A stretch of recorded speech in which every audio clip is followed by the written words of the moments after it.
Cholesterol હૃદયનું કારણ નથી. આ બિગેસ્ટ લાઈ વર્લ્ડમાં ચાલે છે. જો કારણ હોય તો મને એક વ્યક્તિ બતાવો કે જે કોલેસ્ટ્રોલની દવા લેતું હોય ને એનું બ્લોકેજ ઘટી ગયું હોય. ઓકે, સ્ટ્રેસને ને બ્લોકેજને કેવી રીતના કનેક્શન છે?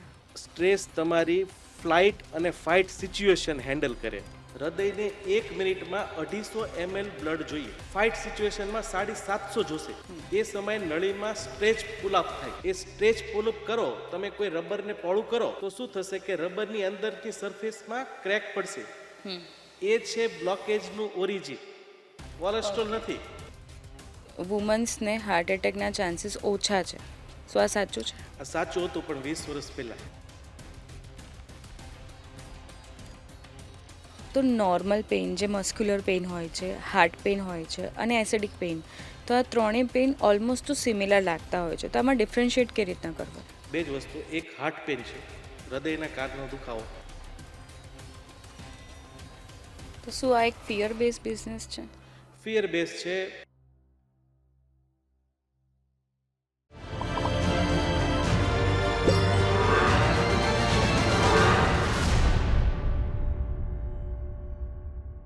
નમસ્કાર મિત્રો, ચોક એન્ડ ચેટ પોડકાસ્ટના આજના ખાસ એપિસોડમાં આપનું સ્વાગત છે. આજનો એપિસોડ હલકા ફુલકા એન્ટરટેનમેન્ટનો નથી. આજનો એપિસોડ એક ખૂબ જ ગંભીર બાબતનો છે. ઇન્ડિયામાં આજે 25થી 35 વર્ષના લોકોમાં હાર્ટ એટેકની સમસ્યા એ બહુ સામાન્ય થઈ ગઈ છે અને આ એક શોકિંગ છે.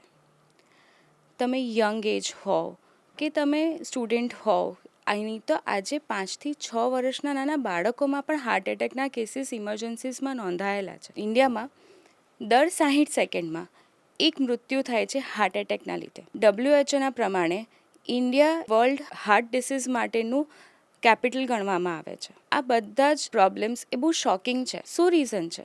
લાઇફસ્ટાઇલ, જેનેટિક કે પછી એવા મિથ કે જેને આપણે સાચા માનીએ છીએ? આ બધા જ પ્રશ્નોના આજે આપણે આન્સર લઈશું. આપણી સાથે આજે સ્ટુડિયોમાં છે ડૉક્ટર રાકેશ કથિરિયા, કે જે પોતે ગુજરાતના બહુ જ સુપ્રસિદ્ધ કાર્ડિયોલોજિસ્ટ છે અને ઘણા બધા પેશન્ટ્સને એમણે બ્લોકેજ રિવર્સ કરવામાં મદદ કરી છે. આજે એમની સાથેથી તમારા ને મારા એવા હાર્ટ રિલેટેડ બધા જ પ્રશ્નોના આપણે જવાબ મેળવવાનો પ્રયત્ન કરીશું. મારી એક રિક્વેસ્ટ છે કે આ એપિસોડ તમે તમારા પરિવાર સાથે જોજો અને એવા લોકોને ખાસ ફોરવર્ડ કરજો જેની હેલ્થ તમારા માટે ઇમ્પોર્ટન્ટ છે. તો ચલો આજની શરૂઆત કરીએ. Welcome doctor. Thank you so much. સૌથી પહેલાં તો આપનો ખૂબ ખૂબ આભાર કે તમે છેક સુરતથી આજે સ્પેશિયલ આજના એપિસોડ માટે આવ્યા અને તમારા થકી બહુ સારી ઇન્ફોર્મેશન આપણે આપી શકીએ વ્યૂવર્સને, તો એ ખૂબ જ સારી વસ્તુ છે. ના, અગર આપણા વ્યુઅર્સ વિડીયો જોવે છે અને થોડુંક બી અનુસરે છે તો અમારી ટ્રીપ ઓલવેઝ સક્સેસફુલ થશે. શ્યોર. તો ડૉક્ટર, સૌથી પહેલો પ્રશ્ન મારો એવો છે કે ઇન્ડિયામાં આજે 25થી 35 વર્ષના લોકોમાં હાર્ટ એટેકના કેસીસ બહુ જ નોર્મલ થઈ ગયા છે. તો આનું રીઝન શું છે? લાઇફસ્ટાઇલ છે કે જેનેટિક છે? આપણે 25 વર્ષમાં કરોડો રૂપિયા કમાવા છે. આપણે ફાસ્ટ ચાલવું છે, દોડવું છે, 2 મહિનામાં ગાડી લઈ લેવી છે, બંગલો બાંધી લેવો છે. એટલે આપણા પાછળ સ્ટ્રેસ એક મેઇન ફેક્ટર છે.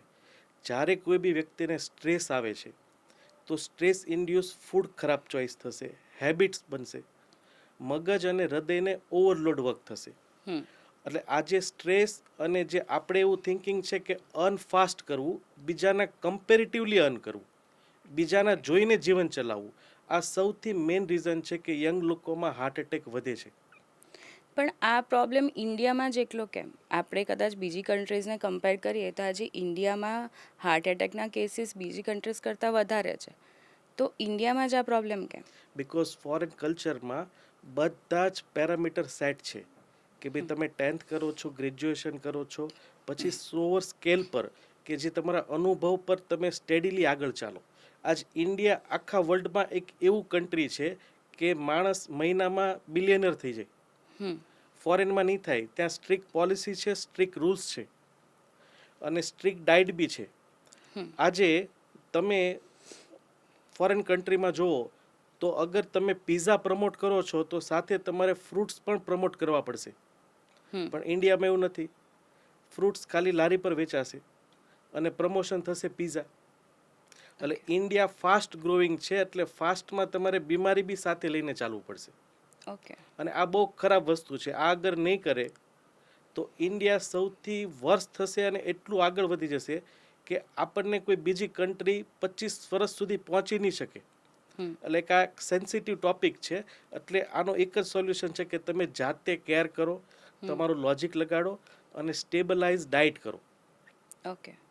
તો શું હાર્ટ એટેક જે અત્યારે આવે છે 35 વર્ષની એજમાં, તો આ અચાનકથી આવે છે કે એ પાછળ પહેલાંથી કંઈક બનતું હોય છે આપણી બોડીમાં? આના બે પહેલું છે. અગર કોઈ તમે એવું જોવો છો કે સડનલી યંગ લોકો અગરની ડેથ થઈ જાય છે ડાન્સિંગ કરતી વખતે, જમતી વખતે કે જીમમાં જતી વખતે, એના પાછળનું રીઝન છે ઇન્ફ્લામેશન. હૃદયની બહાર એક લેયર હોય માયોકાર્ડિયમ, એમાં સોજો પેદા થઈ જાય એટલે હાર્ટને ફ્રીઝ કરી દે. અને આ મેટર છે 4 સેકન્ડની. એટલે જ્યારે તમે હૃદયને એવી કમાન્ડ આપો કે તું ફાસ્ટ દોડ, ત્યારે ફાસ્ટ ગાડીના એક્સિડન્ટના ચાન્સ ફૂલ થઈ જાય છે. અને એની પાછળ કંઈ ના કંઈ કોવિડ પછીનું કારણ મોટું જવાબદાર છે. એટલે એવી એક્ટિવિટી ના કરવી જોઈએ કે જે તમારા હૃદયની સ્પીડ ઇમિડિયેટલી ડબલ કરી દે. તો એનું પાછળનું મેઇન રીઝન છે માયોકાર્ડાઇટિસ, પેરીકાર્ડાઇટિસ. ઇમિડિયેટલી હૃદયને ફ્રીઝ કરી દે, બ્રેનમાં 4 સેકન્ડમાં બ્લડ મળવાનું બંધ થઈ જાય અને બ્રેન બંધ થઈ જશે એટલે માણસ કોલેપ્સ થઈ જશે. ઓકે.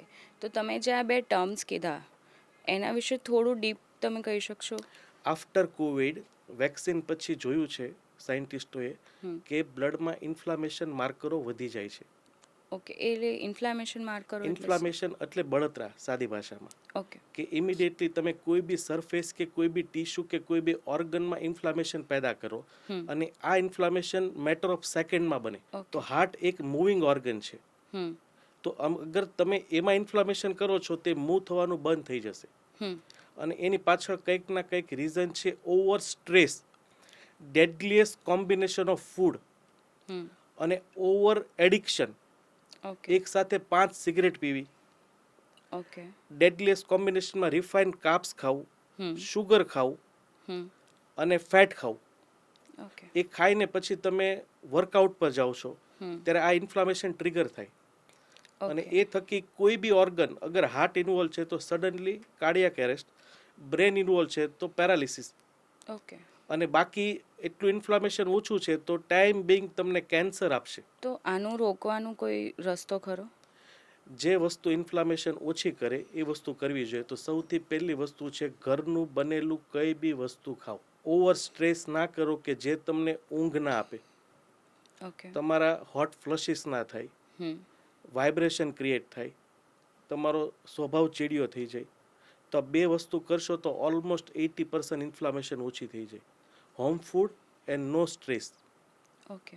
તમે જે હોમ ફૂડની વાત કરી, તો ઇન્ડિયામાં તો આપણે ઘણા બધા એવો પણ વર્ગ છે કે જે સવાર સાંજ બહારનું જ એમને જાણતા અજાણતા ખાવું પડે છે.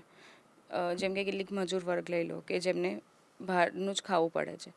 તો શું એ લોકોને એ હાર્ટ એટેકના ચાન્સીસ વધી જાય? બહારનું અગર ખાવ છો તો કોન્સ્ટન્ટલી તમારા બ્લડમાં ઓક્સિડાઇઝ સ્ટ્રેસ ટ્રાવેલ કરે.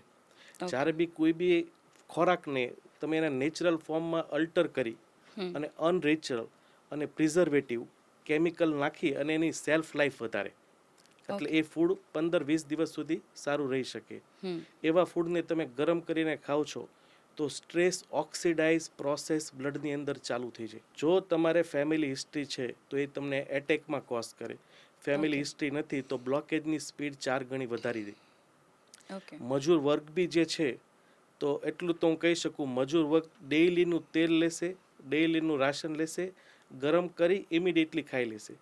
મજૂર વર્ગમાં બીમારી ઓછી છે એનું કારણ છે મજૂર વર્ગ દિવસમાં 2 જ વાર જમે છે. અને આપણે આજે એક એવો ટ્રેન્ડ સેટ કર્યો છે, ફોર્માલિટી ટ્રેન્ડ, કે સવારે ઉઠો તો બેડ ટી, આફ્ટર બદામ, એના પછી ફરીથી ચાય, પછીથી snacks, lunch, high tea, dinner, late dinner. તો જેટલું તમે પેટમાં નાખશો, પેટને એવું થશે કે મારે આખો દિવસ કામ કરવાનું છે, તો ક્યારે બી ઇન્ફ્લામેશન ઓછી નહીં થાય. એટલે જે તમે ઇન્ફ્લામેશન માટે કીધું, તો આપણે એક ડાયટ હેબિટ એવી થઈ શકે કે દિવસમાં 2 વખત જમો અને પ્રોપર જમો. એનાથી ઇન્ફ્લેમેશન તમે ઓછું કરી શકો. 100%. અને એના માટે તમે ટેસ્ટ બી કરી શકો. That is called HSCRP, high sensitivity CRP. Okay. એ અત્યારે કરાવો અને 2 meal a day કરો. દિવસમાં જે બી જમવું હોય 2 વખત જમો. પેટને આરામ આપો. પેટનું કામ બી પ્રોસેસ કરવાનું હોય. ખાવાને પાચન કરવાનું, ડાયજેસ્ટ કરી એમાંથી વાઇટામિન્સ લેવાના, એને થ્રો કરવાનું સ્ટમકથી બહાર અને સ્ટૂલથી બહાર કાઢવાનું. પણ તમે વારંવાર ખાશો તો અગેન એ ડાયજેસ્ટ જ્યુસ ફરીથી ચાલુ થશે. ઓકે. એને રેસ્ટ નહીં મળે એટલે શરીરનો કચરો બહાર નહીં જશે. એટલે ઓલવેઝ બિફોર અને આફ્ટર ડાયટ ચેન્જ HSCRP જો અગર ઘટે છે તો તમારા માટે સ્ટ્રોંગ લિંક છે ઇન્ફ્લામેશન અને ડાયટ. તો HSCRP જે આ ટેસ્ટ છે એટલે બ્લડ ટેસ્ટ છે. બ્લડ ટેસ્ટ છે. ઓકે. એટલે બ્લડ ટેસ્ટ કરીએ તો એનાથી તમને ખબર પડી જશે કે તમારી બોડીમાં કેટલું ઇન્ફ્લેમેશન ક્રિએટ થાય છે. તો એ ઇન્ફ્લામેશન અગર આપણે રોકીએ તો જે આપણે અર્લી સ્ટેજમાં જે હાર્ટ એટેક આવે છે 25 થી 35 વર્ષની એજમાં જે હાર્ટ એટેક આવે છે એ આપણે રોકી શકીએ. ડેફિનેટલી ફૂડ એ નંબર 1 કોઝ છે ઇન ડાયટ. અને બીજું યંગ લોકોના જે એટેક છે ને એમાં પ્રોબ્લેમ શું થાય છે કે સપોઝ આ સરખેજ હાઈવે છે તો આ જે હાઈવે મોટો છે એટલે ત્યાં તમે ડાયવર્ઝન નહીં હોય બીકોઝ બધા યુઝ ટુ કે ભાઈ મેઇન રોડ પર જ ચાલવાનું. જ્યારે યંગ લોકોમાં એ હાઈવે સડન બ્લોક થાય છે તો ઇમિડિયેટલી ટ્રાફિક જામ થઈ જશે. That is the main reason કે યંગ એટેકમાં ડેથનો રેશિયો વધુ છે. એ જ રીતે ઓલ્ડ હાર્ટ એટેક કે તમે આજ એક રોડ પર ટ્રાફિક થોડું વધારી રહ્યા છો, રોડને બંધ કરો છો. અમુક શાણા લોકો ડાયવર્ઝન ગોતે છે કે ભાઈ ચાલો આ રોડ પર રોજે ટ્રાફિક હોય તો સાઈડનો રસ્તો ગોતો. તો એમ કરીને જે ઓલ્ડ લોકો હોય એ ચાલીને એ ડાયવર્ઝન ક્રિએટ કરી દે. તો એવા લોકોમાં જ્યારે બી મેઇન હાઈવે બંધ થશે તો એનો ડાયવર્ઝન ચાલુ રહેશે, સપ્લાય ઓછી નહીં થાય. એટલા માટે જ યંગ હાર્ટ એટેકના ડેથ રેશિયો વધુ છે અને ઓલ્ડ હાર્ટ એટેકમાં ડેથ રેશિયો અડધાથી પણ ઓછા છે. એટલે ઓલવેઝ વોક કરો, ડાયવર્ઝન ખોલો. સો અગર યંગ પણ વોક કરશે તો એ બી એને બેનિફિટ મળશે. ડેફિનેટલી જેટલી બી ડાયવર્ઝન એને અમારી ભાષામાં કોલેટરલ્સ કહેવાય. જેટલી બી કોલેટરલ ખુલશે ક્યારે બી એને બ્લડ ક્લોટ થશે, રોડ બંધ થશે, ઇમિડિયેટલી ટ્રાફિક જામ નહીં થાય એટલે બ્લડ મળતું બંધ નહીં થાય. ઓકે. એ જ થકી સ્પોર્ટમેન, એથ્લેટ્સ, ક્રિકેટરો એ લોકોને એટેક આવે ને તો હાર્ટ ડેમેજ નહીં થાય અને એ લોકોને એટેક આવવાના ચાન્સીસ ઓછા. હાર્ટ એટેક એટલે સિમ્પલ 4 સેકન્ડમાં લોહી મળતું બંધ થઈ જાય, that is called heart attack. Okay. એ બંધ બી થઈ જાય છે પણ તમે જો કોલેટરલથી બાયપાસ ખોલી નાખો છો તો હાર્ટ કહેશે મને ચાલશે, મને ફરીથી લોહી મળવા મળ્યું છે. ઓકે. સો ડેફિનેટલી તમે એની પ્રોગ્રેશન અટકાવી શકો. સો હાર્ટ એટેક જ્યારે થાય છે તો હાર્ટ જે ડિસીઝ થતા હોય એને માપવા માટેનું કોઈ એવું રિપોર્ટ્સ છે જે નોર્મલ આપણે ECG કરાવીએ છીએ. તો જો હું નોર્મલ વ્યક્તિ છું ને મારો ECG કઢાવું છું તો એ ECG રિપોર્ટ નોર્મલ આવશે? બ્લોકેજ ECG પકડી ના શકે. ECG માત્ર હાર્ટ એટેક હોય કે જૂનો હાર્ટ એટેક આવેલો છે એ પકડી શકશે. ઓકે. બાકી તમારું 90% બ્લોકેજ બી હશે તો ECG પકડી નહીં શકે. ECG એક જ વખત કરાવવાનો ટેસ્ટ છે. બટ હા, કોઈ એમ કહે છે કે મને ચાલતા દુખે છે તો તમે ચાલતા ECG કરો. જ્યારે દુખે છે ત્યારે ECG કરો. અમુક એવા પણ દુખાવા છે જેને અમે કહીએ કોસ્ટોકોન્ડાઇટિસ પેઇન, પાસળીને કાર્ટિલેજમાં સોજો પેદા થઈ જાય એવો જ દુખાવો થાય જે હૃદયના દર્દીઓને થાય. તો સિમ્પલ સલાહ કે ઓલવેઝ 200 રૂપિયાનો ECG કરો. એ અગર પેઇન ચાલુ છે અને ECG નોર્મલ આવે છે તો એ દુખાવો હૃદય તરફથી નથી. બાકી જે કન્ડિશનમાં તમને દુખે છે એ સમય પર ECG કરવો એ ઇમ્પોર્ટન્ટ વસ્તુ છે. કોઈ નોર્મલ માણસ છે અને રેગ્યુલર ECG કરાવડાવે છે તો એનો રિપોર્ટ એક્યુરેટ નહીં જ આવે. એ બ્લોકેજ નહીં પકડી પાડે. ઓકે. એ ઓલવેઝ તમને ત્યારનું સ્ટેટસ આપશે. એ ECG કરતા હોય ત્યારે દર્દી સૂતેલો છે એટલે સૂતાનું સ્ટેટસ આપે છે કે તમને અત્યારે લોહી મળે છે કે નહીં. પણ દર્દી એમ કહે છે કે સર મને સૂતા કંઈ તકલીફ નથી થતી, હું 5 માળ ચડું છું ત્યારે દુખે છે, તો ત્યારે ડૉક્ટરને 5 માળ ચડાવ્યા પછી એનો ECG કરવો જોઈએ. એટલે ઓલવેઝ રેસ્ટ ECG ખાસ કરીને યંગ લોકોમાં એડવાઇઝેબલ નથી. જે કન્ડિશનમાં થાય છે ત્યારે ECG કરો, અધરવાઇઝ દોડાવાવાળો ECG કરો. That we call TMT, treadmill test. Treadmill test. તો એ ઓલવેઝ કરાવવો જોઈએ.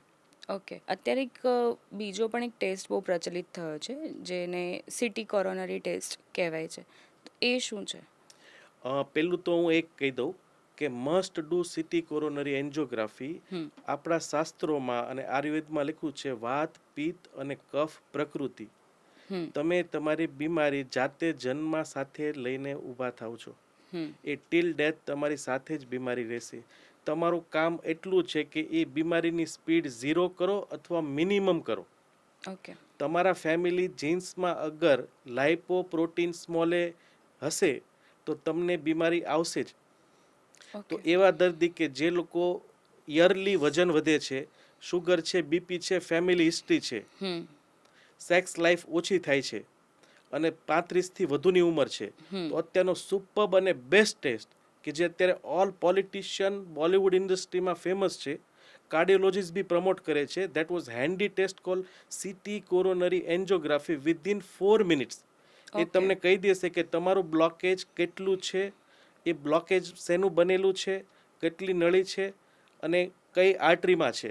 તો આ હેન્ડી ટેસ્ટ છે, ગમે મેટ્રો સિટીમાં તમને ઇઝીલી અવેલેબલ થઈ જશે. સો મસ્ટ ડુ કે તમે હાર્ટ પર સિક્યોર કરવા માંગો છો, હાર્ટના ડર છે તમને, must do city coronary angiography. અને આના કોઈ સાઇડ ઇફેક્ટ હોય છે? There was radiation. સો બે વસ્તુ જોવાની હોય કે અગર ફેમિલી પ્લાનિંગ કરો છો તો અવોઇડ કરવું જોઈએ. ઓકે. અને તમારી એજ 35 થી ઓછી છે તો એને અવોઇડ કરવું જોઈએ. બાકી અંડર ગવર્મેન્ટ નોર્મ્સ રેડિયેશન લાગે, but that was very minor. તમે કોવિડમાં જોતા હતા કેટલા સિટી સ્કેન થયેલા હતા. સો ધેટ કાઇન્ડ ઓફ આ સિટી સ્કેન છે. એક કોન્ટ્રાસ્ટ નાખશે એ જોઈ લેશે. સો હાર્ટ સિક્યોર માટે, બીકોઝ એક મેડિકલ ટોકમાં એવું હોય કે save important organ and wash out minor side effect. એટલે આ સાઇડ ઇફેક્ટ એની એકદમ માઇનર છે. એટલે 35 થી ઉપર કોઈ ઇશ્યુ નથી. તો આજે સિટી કોરોનરી ટેસ્ટ છે એમાં કેટલા % સુધીનો હાર્ટ જે બ્લોકેજ છે એ કવર થાય? સિટી એન્જિયોગ્રાફી ઇનફ કેપેબલ 0 થી લઈ 100 સુધીનું બ્લોકેજ પકડી લે. ઓકે. Enough capable. અત્યારે જે બી વર્લ્ડ વાઇડ મેજર સ્ટડી થાય, આજે એવું તો નથી કે બ્લોકેજ માટેની સ્ટડી માટે બધાને એ લોકો વાયરવાળી એન્જિયોગ્રાફી કરે. એટલે ઓલમોસ્ટ જે ઓલ સ્ટડી થાય છે હાર્ટ પેશન્ટો માટે એ બધી સિટી એન્જિયોગ્રાફી પછી જ થાય. ઓકે. એટલે CT angiography is equivalent to wire angiography, but પેલામાં ફોટા પાડશે અને વાયરવાળી એન્જિયોગ્રાફીમાં ચાલુ વિડીયો ઉતારે. ઓકે. આ બેનો ફરક રહેશે. એટલે સિટી કોરોનરી ટેસ્ટ વધારે વાયેબલ છે. પણ અગર જો મને હાર્ટની કોઈ બીમારી જ નથી તો મારે આ ટેસ્ટ કરાવવો જોઈએ કે નહીં? ના, સિટી સ્કેન વગર આપણે કહી જ ના શકીએ કે તમને હાર્ટની બીમારી છે કે નહીં. ઓકે. જો તમારો TMT પોઝિટિવ આવે તો કરાવવો જોઈએ. જો તમારે ફેમિલી હિસ્ટ્રી છે તો કરાવવો જોઈએ. જો તમને અર્લી એજ પર શુગર બીપી આવી ગયું છે તો આ ટેસ્ટ કરાવવો જોઈએ. ઓકે. બટ કોઈ એવો વ્યક્તિ છે 30 વર્ષની ઓછી ઉંમર, કોઈ ફિમેલ છે કે એને એવા ચિહ્નો છે કે જે હૃદયના નથી, તો સિટી સ્કેન સાથે કેલ્શિયમ સ્કોર થાય. ઓકે. કે એમાં તો રેડિયેશન પણ નહીં લાગે. તો કેલ્શિયમ સ્કોર જોડાઈ લેવાનો. કેલ્શિયમ સ્કોરની અમાઉન્ટ તમારી ઉંમર કરતાં ઓછી આવવી જોઈએ. ઓકે. કેલ્શિયમ એ સિમેન્ટ છે. સિમેન્ટની સાથે તમે પાણી અને કપચી જોઈન્ટ કરો ત્યારે હાર્ડ બને. એટલે કેલ્શિયમ સ્કોર જ્યારે બી આવે છે તો સમજવાનું કે તમારું બ્લોકેજ 30 થી ઉપર હશે. ઓકે. તો તમારે રેડિયેશનનો ડર છે તો must go for calcium score, હૃદયની નળીનો કેલ્શિયમ સ્કોર. તો આપણે જે નોર્મલ જે CBC ટેસ્ટ થતો હોય છે બ્લડ રિપોર્ટ, તો એ જે ટેસ્ટ છે એમાં કોઈ એવા સિમ્ટમ્સ મળે કે જેનાથી મને એવું ખબર પડે કે મને ફ્યુચરમાં હાર્ટ ડિસીઝ થશે કે નહીં થાય? એમાં એક ન્યુટ્રોફિલ હોય, પણ એ ડ્યુરિંગ હાર્ટ એટેક ન્યુટ્રોફિલ એક્ટિવેટ થાય ફાઇટ કરવા. ઓકે. તો એ જાણી શકો. પણ ડ્યુરિંગ હાર્ટ એટેક બટ એક બેઝિક એવો છે ESR, ઇન્ફ્લામેશન બતાવે. એ જો થોડુંક બી ટ્રિગર થાય છે તો તમારા બ્લડમાં ઇન્ફ્લામેશન છે, એ CBC ખાલી જાણકારી આપી શકે. હવે આખા બ્લડમાં ઇન્ફ્લામેશન છે તો એમાં એક સ્પેસિફિક ઇન્ફ્લામેશન હાઈ સેન્સિટિવિટી એ હૃદય તરફ માર્ક કરે. તો અગર ESR વધુ છે તો must go for HSCRP. CRP. Okay. હવે તમારે જાણવું છે કે મને વારસામાં હૃદયની બીમારી મળી છે કે નહીં, મારા બ્લોકેજ બન્યા છે તો એક ખરાબ બ્લોકેજ છે, એક સારા પણ બ્લોકેજ હોય. ડિફરન્સ શું છે? એક હેલ્ધી પિમ્પલ્સ છે, આવી અને જતું રહે છે, કપડેલું છે, અને બીજું પિમ્પલ્સ છે બસ થઈ જાય છે, એટલે ત્યાં બ્લડ જામી જશે. તો આ લાઇપોપ્રોટીન સ્મોલ એ બતાવશે કે તમારું પિમ્પલ્સ કેવું છે, બસ્ટ થવાવાળું છે કે સ્ટેબલ બ્લોકેજ છે. સો લાઇપોપ્રોટીન બી બહુ સરસ report better than lipid profile, કે જે આજે ટ્રેન્ડ રિપોર્ટ હોય, કોઈ બી 20 વર્ષથી ઉપરના હોય તો ડોક્ટર સ્ટેટ હવે લખી દે ભાઈ લિપિડ પ્રોફાઇલ જોડાવો. તો હું સજેસ્ટ કરું એ ના કરો, પણ લાઇપોપ્રોટીન સ્મોલ એ કરો. That was Okay. Super report કે તમને આઈડેન્ટિફાઈ કરી દે કે તમને જીન્સ તરફથી બીમારી મળી છે કે નહીં. તમારો લાઇપો એ વધુ આવે છે તો તમારે સમજવાનું કે ઇન ફ્યુચર મેં ધ્યાન ના રાખ્યું તો એટેક આવી શકશે. ઓકે. અને આ રિપોર્ટ્સ કેટલા ટાઈમમાં કરાવવાનો હોય? Lipoprotein small a once a life report છે, Once a એક જ life. વખત Okay. જોવાનું હોય. એ બાય બર્થ જે લેવલ વધેલું આવે. એટલે જો મને જેનેટિકલી હશે તો એ રિપોર્ટ પોઝિટિવ આવશે, Positive આવશે. અધરવાઇઝ નહીં આવે. નહીં આવે. આજે હાર્ટ એટેક છે એ જેનેટિક ડિસીઝ હોય છે? મોસ્ટ પ્રોબેબલી અત્યારે જે સાયન્સ જાય છે, સાયન્સે શું કર્યું, આજથી 20 વર્ષ પહેલા કોલેસ્ટ્રોલનું લેવલ હતું 200, એ ઓકે. ઘટાડીને 150 કર્યું. હમ.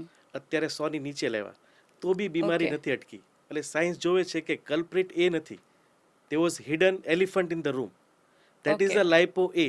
હમ. એટલે અત્યારે જે બી ઇન ફ્યુચર સ્ટડી થાય છે, that is all depend on lipo A.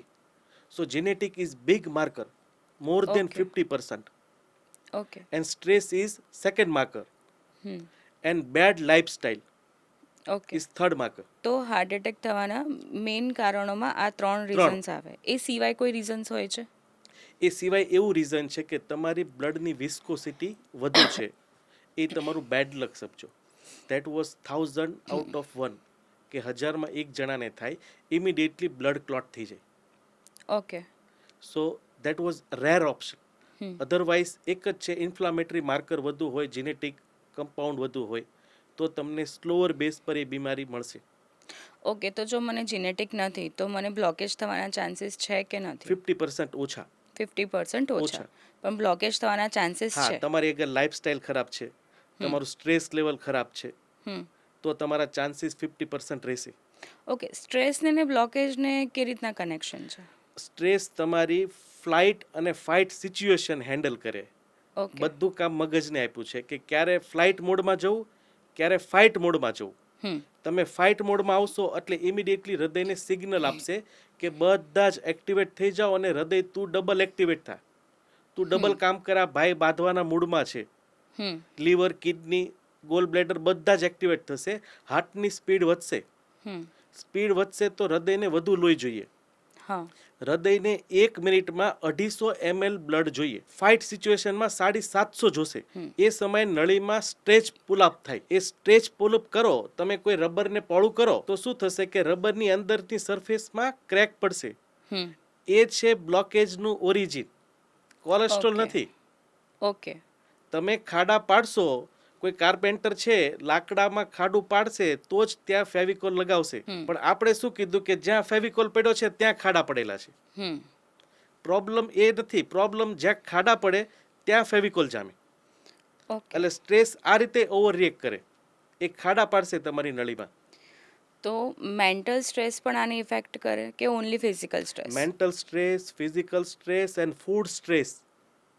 Food stress? Mental stress તો તમને ઇમિડિયેટલી કહેશે, મગજ કોઈનું નથી, હમ. એ તો તમને સિગ્નલ આપી દેશે ભાઈ ઊભો રહી જા. હા. બટ તમે પેટનું ધ્યાન જ નથી રાખતા, એ સિગ્નલ નથી આપતું, એ તમારા ફેવરમાં કામ કરે છે. હમ. એ જ થકી તો આ બીમારી વધી છે. મગજ તો કહી દેશે ભાઈ તું હવે તારી કેપેસિટી બહાર ગયો છે, તે 7 માળ ચડ્યા છે, હવે તું નહીં ચડી શકે, તું ઊભો જ રહી જા અત્યારે. હમ.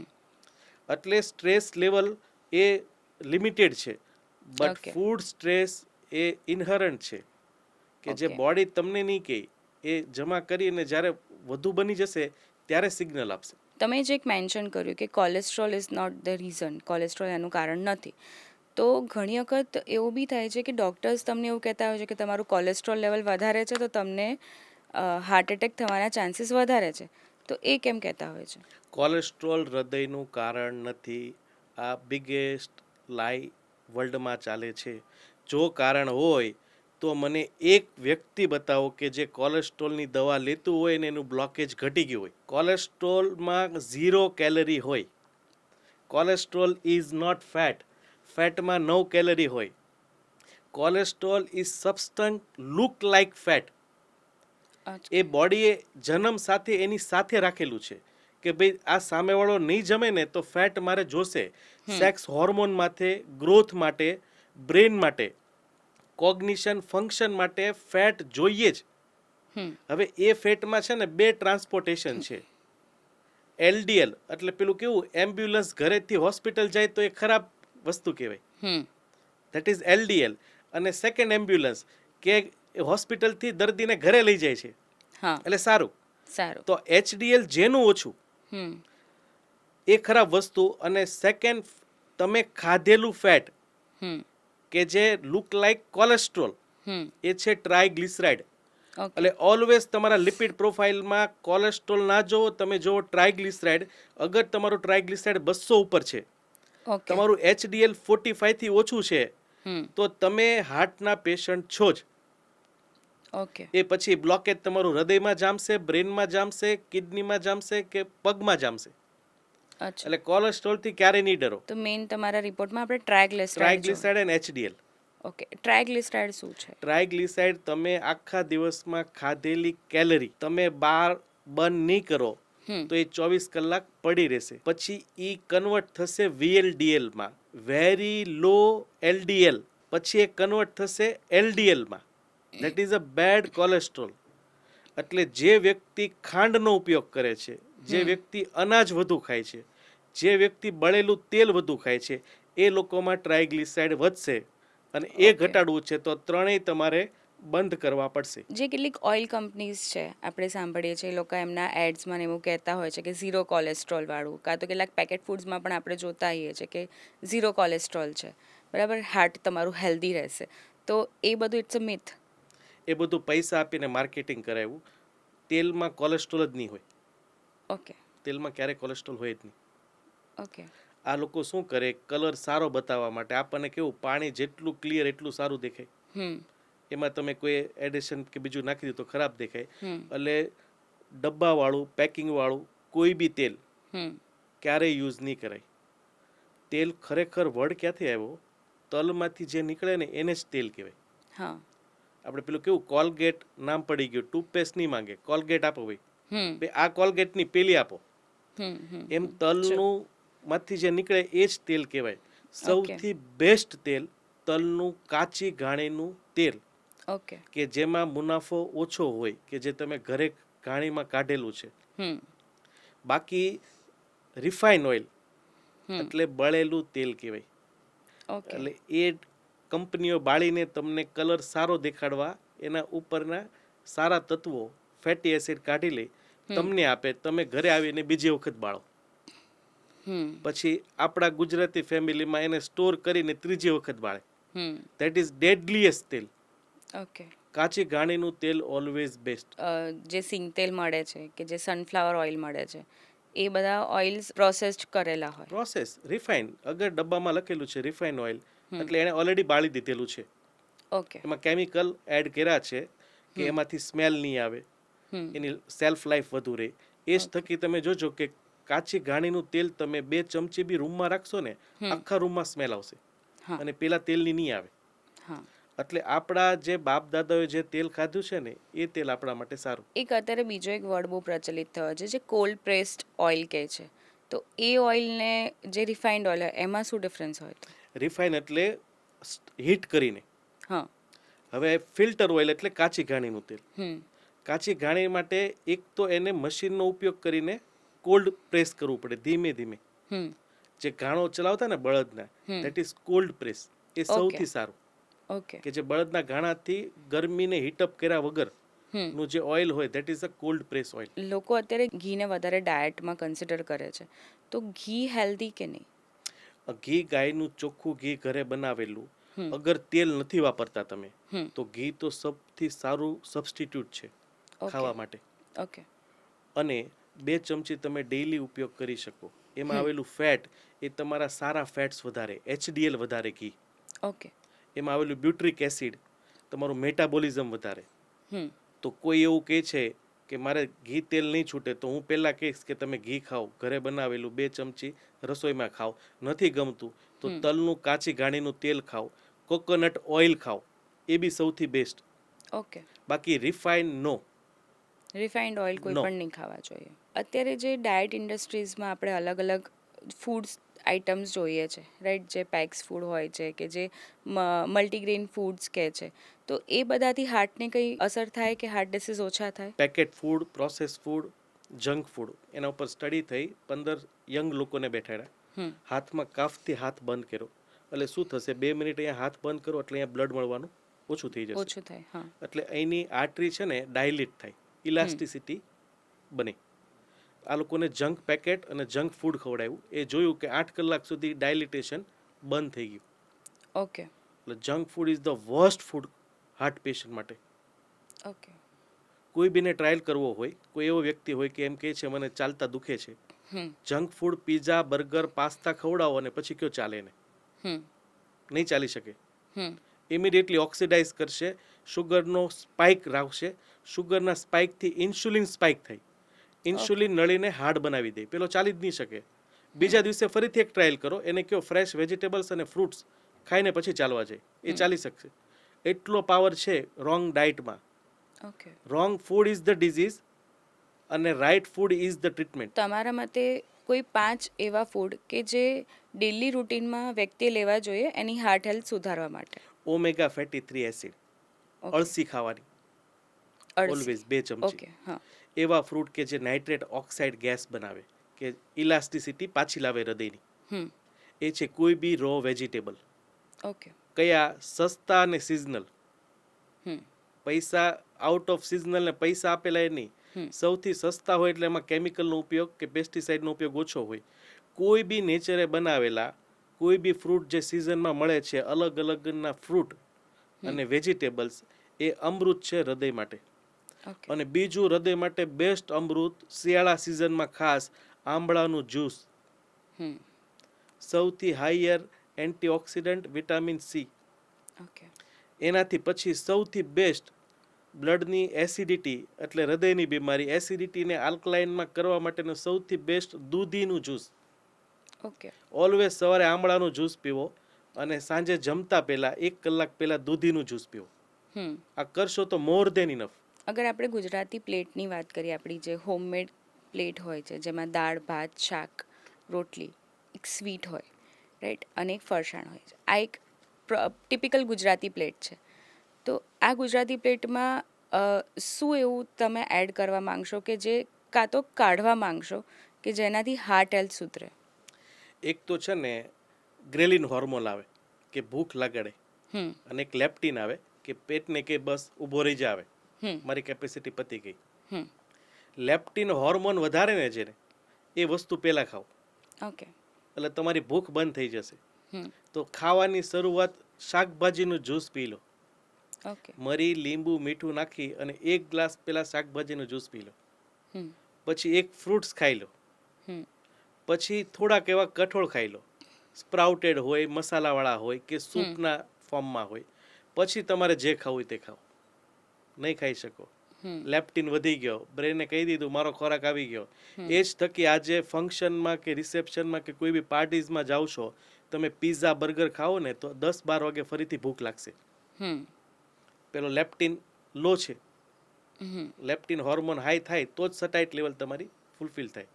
એટલે ખાવા પહેલાં દૂધીનું જ્યુસ કે લીલા પાંદડાના શાકભાજીનું જ્યુસ કે કોઈ બી વેજીટેબલ્સનું જ્યુસ, થોડાક કઠોળ અને એક ફ્રૂટ્સ, પછી જે ખાવું હોય તે તમારી ગુજરાતી થાળી ખાઈ શકો. ખાઈ શકાય. આપણે ફૂડ પર છે તો થોડી ડાયટ ઇન્ડસ્ટ્રીની બી વાત કરીએ. ડાયટ ઇન્ડસ્ટ્રીમાં બહુ અલગ અલગ કાઇન્ડ ઓફ ડાયટ્સ આવે છે. લોકો પહેલાં કીટો ડાયટ કરતા હતા, હવે કંઈક કાર્બ્સવાળા ડાયટ કરે છે.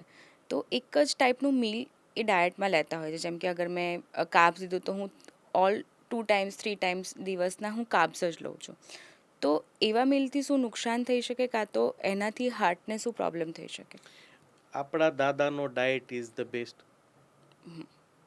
અમારે શું જોવાનું હોય? ઓબ્ઝર્વેશન.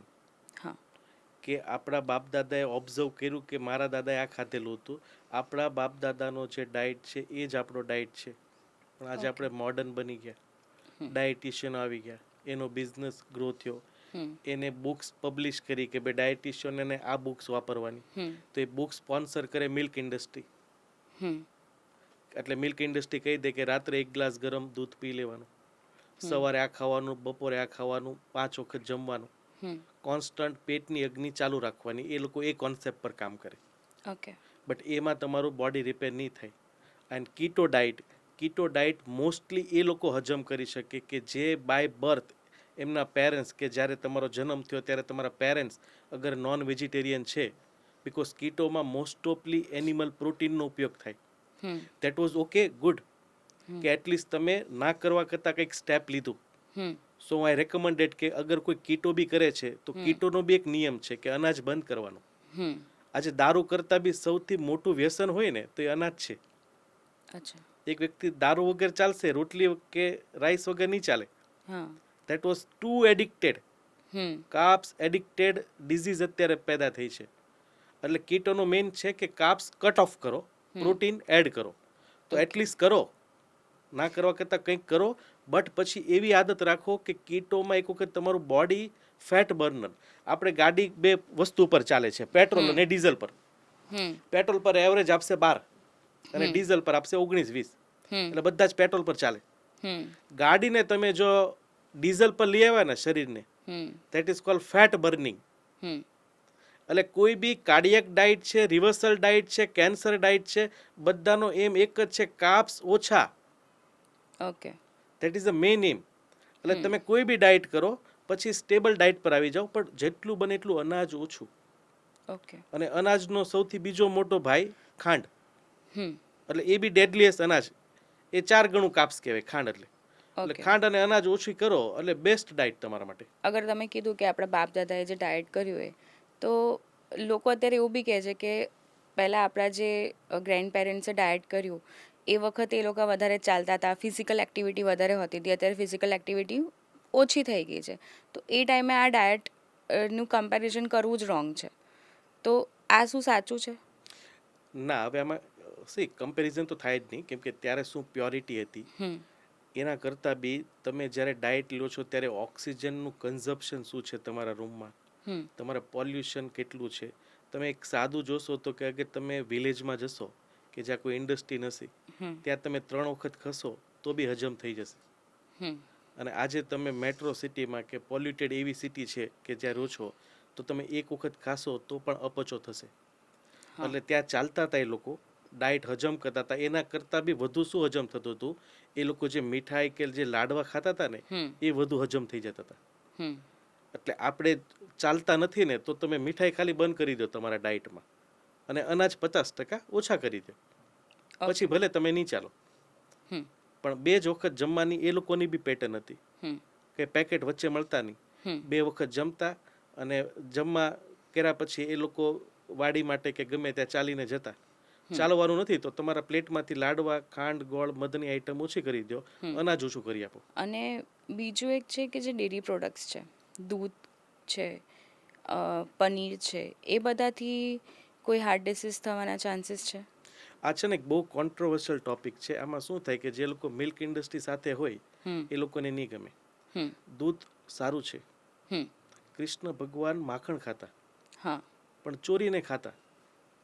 તમને ખ્યાલ હોય હમ ત્યારે ગાયના આચળમાંથી જેટલું દૂધ એનું બછડું પી લે છે, પછી આચળ ભરાયેલું છે દૂધ, ત્યારે એ દૂધ કાઢતા, હમ એને પ્રિઝર્વ કરીને માંડ માખણ બનતું. એટલે તો કૃષ્ણ ભગવાન ઘરે ઘરે જઈને માખણ ચોરતા. પણ અત્યારે ગ્રોથ હોર્મોન આવી ગયા કે ડેઈલી મિલ્ક પ્રોડક્શન વધે, દૂધ પીવાની ઇન્ડસ્ટ્રી સાથે પ્રોડક્ટો જે યુઝ થાય છે એ વધે. એટલે અત્યારે જો તમે ગાય ઘરે રાખતા હોય, હમ એનું બછડું દૂધ પી લે, હમ પછી વધેલું દૂધ કાઢો છો, હમ એ પી શકો. જે પ્રોડક્શન ગ્રોથ હોર્મોન પર થાય છે લિમિટેડ માત્રામાં કેવાય. એની પર બી એક સ્ટડી થઈ હતી, ધ ચાઇના સ્ટડી, હમ કે how much protein we capable to digest. એ હતું 10 ગ્રામ. હમ એટલે 1 કપ દૂધ, અને બને તો જેટલું પ્યોર ગાયનું કાઢેલું હોય તો એ, અથવા 1 ગ્લાસ છાશ. આટલું એ લિમિટ છે? હા, કેમ કે આપણે જેનું દૂધ પીએ છીએ એ જ દૂધ નથી પીતા. એટલે લિમિટેડ 10 ગ્રામ સુધીનું પ્રોટીન મિલ્કમાંથી આવેલું આપણે હજમ કરી શકીએ. તો એ સિવાય બોડીને પ્રોટીનની કેટલી જરૂર હોય? એકચ્યુઅલી છે ને, દૂધમાં જે પ્રોટીન આવેલું હોય ને, હમ એ ફ્લશ પ્રોટીન હોય. એ ઇમિડિયેટલી બ્લડમાં એસિડિકતા વધારે અને હાડકામાંથી લીચ કરે કેલ્શિયમ. ના, પણ એમ તો કહેવાય છે કે દૂધ એ તમારું કેલ્શિયમ બિલ્ડ કરવામાં કામ કરે. તો જેના હાડકાના ઓપરેશન છે એને પૂછજો કે તમે દૂધ પીતા હતા કે નહીં. તો બધા જ હા પાડશે. સ્પ્રાઉટમાં દૂધ કરતાં 10 ગણું વધુ પ્રોટીન છે. ઓકે. મખાના છે, હમ પછી કોઈ બી ચણા છે, હમ એમાં ફૂલ પ્રોટીન છે. ઓકે. એટલે 1 ગ્રામ સુધીનું પ્રોટીન આપણને બાય ડિફોલ્ટ બધી જગ્યા પર મળી જ રહેતું હોય છે. ઓકે. આજે એ તો દૂધ નથી પીતા, તમે કોઈ બી પ્રાણીઓ મને દેખાડો કે એના હાડકાં ગયા છે કે નહીં. હમ કોઈ બી પ્રાણી પક્ષીના હાડકાં નથી ખરાબ. એટલે દૂધ નેચરલી કાઢેલું લિમિટેડ માત્રામાં લો, પણ પછી તમે પ્રોટીન ઉપર ખાલી દૂધ સાથે સ્ટીક થઈ જાઓ હમ અને તમે સ્પ્રાઉટનો, ચણાનો હમ એ લોકોનો ઉપયોગ ના કરો તો પછી પ્રોટીન લીઝ થશે. એટલે દૂધમાં જે પ્રોટીન હોય એ વધુ કેલ્શિયમ ડિઝોલ્વ કરે અને હાડકાને વીક કરે. એટલે દૂધ એક glass is a limit. Enough. અગર પ્યોર સારું મળેલું દૂધ છે તો તમારે આદત છે, તમે એને છોડી નથી શકતા, તો 10 ગ્રામ એટલે 1 કપ દૂધ અથવા 1 ગ્લાસ છાશ એ તમે લઈ શકો. તો જે નોન વેજીટેરિયન લોકો હોય છે એ લોકોને હાર્ટ એટેકના ચાન્સીસ વધારે હોય છે રેધર દેન વેજીટેરિયન લોકો? ના, એવું નહીં. એવું નથી. It's a myth. એસ્કિમો પ્રજાતિ 100% નોન વેજીટેરિયન. ઓકે. જાપાનમાં સૌથી ઓછા હાર્ટ એટેક નોન વેજીટેરિયન. હમ પ્રોબ્લેમ છે કે ઇન્ફ્લામેશન જે કન્ટ્રીમાં વધુ, જે પ્રજાતિમાં વધુ. આપણે એકચ્યુઅલી ભૂખમરાથી પીડાતા હતા. બ્રિટિશ કોલોનાઇઝેશન પહેલાં આપણા જીન્સ થ્રેપ્ટી જીન્સ બની ગયા. એટલે એ લોકોએ શું કર્યું, ત્યારે ખાવાનું મળતું જ નહીં, બિલકુલ નહીં. એક ટાઈમ પણ નહોતું મળતું. એટલે જ્યારે કોલોનાઇઝેશન પછી જ્યારે ફૂડ ઇન્ડસ્ટ્રી ગ્રીન રિવોલ્યુશન આવ્યું કે પંજાબમાં ઘઉં બનાવવાની ઇન્ડસ્ટ્રી ડેવલપ થઈ, ત્યારે આપણે ખાવાનું ચાલુ કર્યું. ત્યાં સુધીમાં પેલા જીન્સ છે ને બદલાઈ ગયા હતા. આપણે કેમ આપણા મા બાપ પૈસા જ નથી જોયા, તો પૈસા મળે તો પેલા શું કરશે, સેવિંગ કરશે, સાચવશે, પછી થોડાક વાપરશે. એટલે આપણા અત્યારે બી ગુજરાતના જીન્સ આપણી બી અગર 7મી 8મી પેઢી જોઈએ તો આપણે અફઘાનિસ્તાનથી આવેલા છીએ, કે જે ખાવાનું હતું જ નહીં. ઓકે. પ્રાણીઓ હતા એનું દૂધ પીતા, પછી માઇગ્રેટ થયા, ડેવલપમેન્ટ થયું.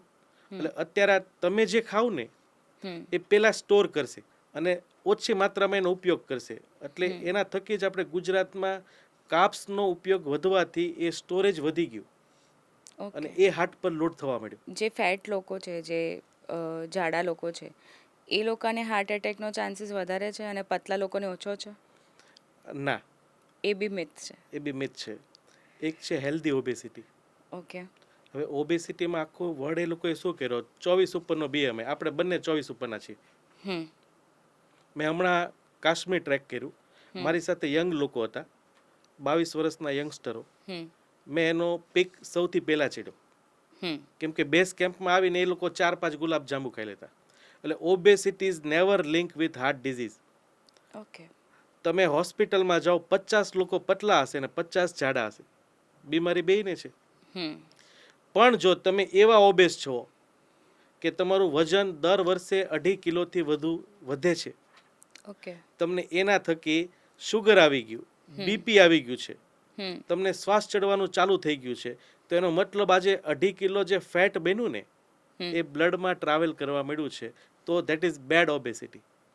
પણ જો તમારું વજન નથી વધતું, તમને બીપી, શુગર, થાઇરોઇડ, સેક્સનો પ્રોબ્લેમ નથી, ચાલવામાં શ્વાસ ચડતો નથી, that is cold healthy obesity. એટલે અગર જો જાડા લોકો બી છે અને એ લોકો હેલ્ધી છે તો એ લોકોને કોઈ હાર્ટ એટેકનો ડર નથી. સો જે બ્લોકેજ થતું હોય, રાઈટ, તો એ બ્લોકેજ રિવર્સ કરવાનું કોઈ મિકેનિઝમ છે? અગર તમે જાણી લો કે કઈ વસ્તુથી બ્લોકેજ થાય છે, મારામાં શું ખામી હતી એટલે બ્લોકેજ થયું છે, એ ખામી બંધ કરી દો.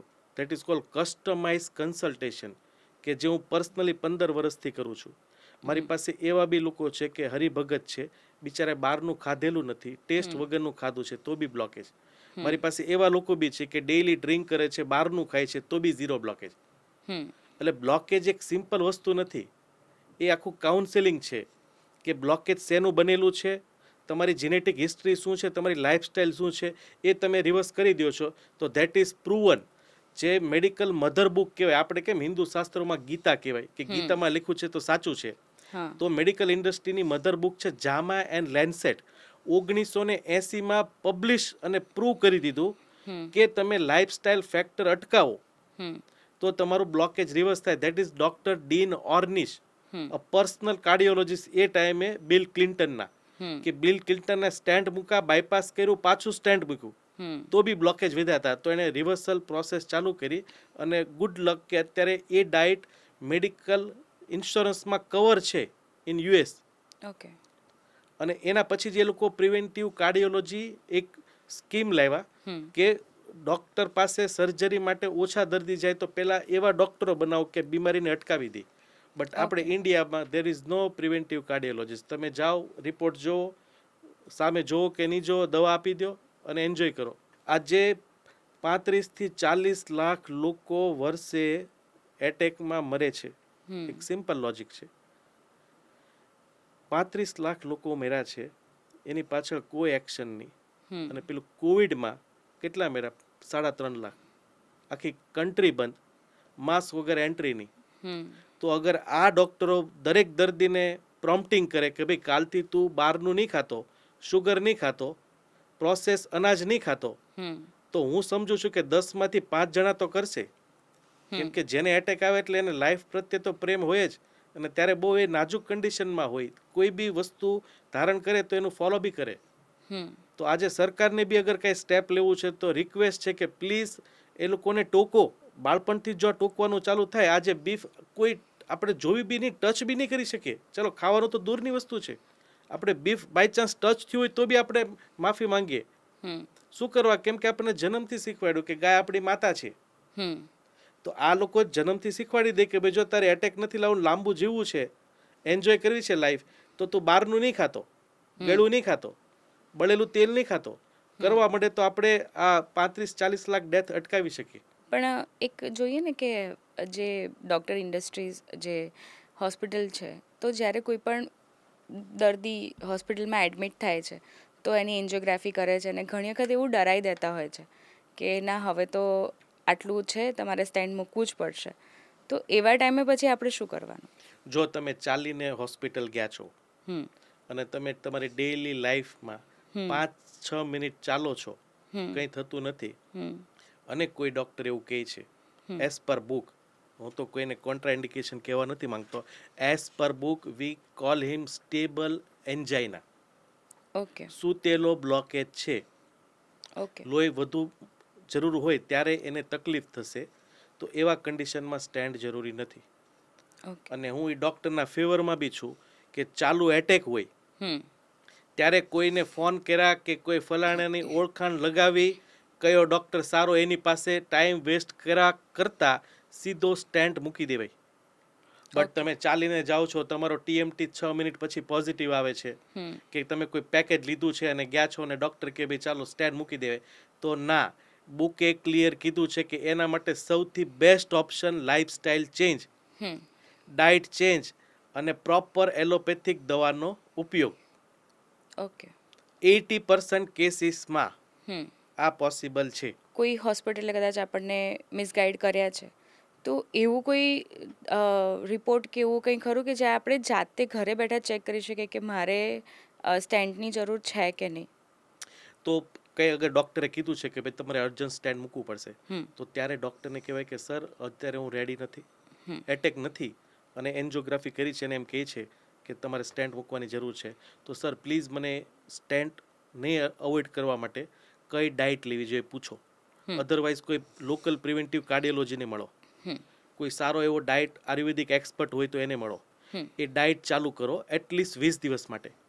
ઓકે. અને એ બ્લોકેજ શેના બિના છે, મારું ફેટ લેવલ શું છે, મારું લાઇપો એ શું છે, મારા વાઇટામિન્સનું લેવલ શું છે, એ બધા કરેક્ટ કરો. હૃદયની સ્પીડ ઓછી કરી દો, અને પછી જો તમે અડધી કલાક ગાર્ડનમાં ચાલો છો તો તમારે સ્ટેન્ટની જરૂર નથી. અગર ડૉક્ટર સ્ટેન્ડ મૂકી દે છે અને એમ કહે છે કે ભાઈ હવે તમારે દવા પીવાની જરૂર નથી, તો સ્ટેન્ડ મુકાવો. પણ દવા તમારે જરૂરી પાર્ટ્સ બની ગયો છે, તો દવા અને ડાયટ અને પ્રિવેન્શન કાર્ડિયોનો કન્સલ્ટ કરી, અગર તમને દુખાવો નથી થતો તો ત્યાં તમારે સ્ટેન્ટની જરૂર નથી. ઓકે. એક વખત હાર્ટ એટેક આવ્યો એ પછી શું દવા લેવી આખી જિંદગી જરૂરી જ હોય છે? ડાયટ જરૂરી છે. ઓકે. ડાયટ કરશો તો બીજો એટેક નહીં આવે. ઓકે. દવા ડ્રીવન બાય ફાર્મા ઇન્ડસ્ટ્રી એ લોકોએ અમુક ગ્રુપ પર ટ્રાયલ કર્યા છે કે ભાઈ 200 જણાને દવા આપી છે લોહી પતલું કરવાની, કે જે કોમન દવા છે એટેક પછી ચાલતી જ હોય, અને 200 જણા એવા છે કે એને દવા નથી આપી, ખાલી એક પાવડર સોલ્ટ આપી દીધો છે, દેટ ઇઝ કોલ્ડ પ્લેસિબો. એટલે પેલા દર્દીને લાગે હું દવા બી લઉં છું. આવા લોકોને ફરીથી બોલાવે છે. આ 200માં જેને ઇકોસ્પ્રિન આપી છે એમાં 22 જણાને એટેક આવશે, જેને નથી આપી એમાં 32 જણાને એટેક આવશે. પણ તમને શું પ્રમોશન થાય કે 32% લોકોનો એટેક રૂકો. That is we call NNT, number need of treatment. કેટલા જણાને તમે દવા આપો છો ત્યારે એકની સારવાર થાય છે. તો must go NNT.com, search option આવશે, ટાઈપ ઇકોસ્પ્રિન યા એસ્પિરિન. નંબર શું આવશે ખબર? 190. એટલે 190 જણાને એસ્પિરિન આપો ને ત્યારે એકને એટેક આવતો અટકશે. અને એ જ જગ્યાએ તમે હેલ્ધી મેડિટેરિયન ડાયટ ટાઈપ કરો તો એની વેલ્યુ આવશે 40 થી 60. તો ડાયટ ઇઝ ઇમ્પોર્ટન્ટ, અને આ પ્રૂવ કરેલું છે ડોક્ટર કાર્ડવેલે.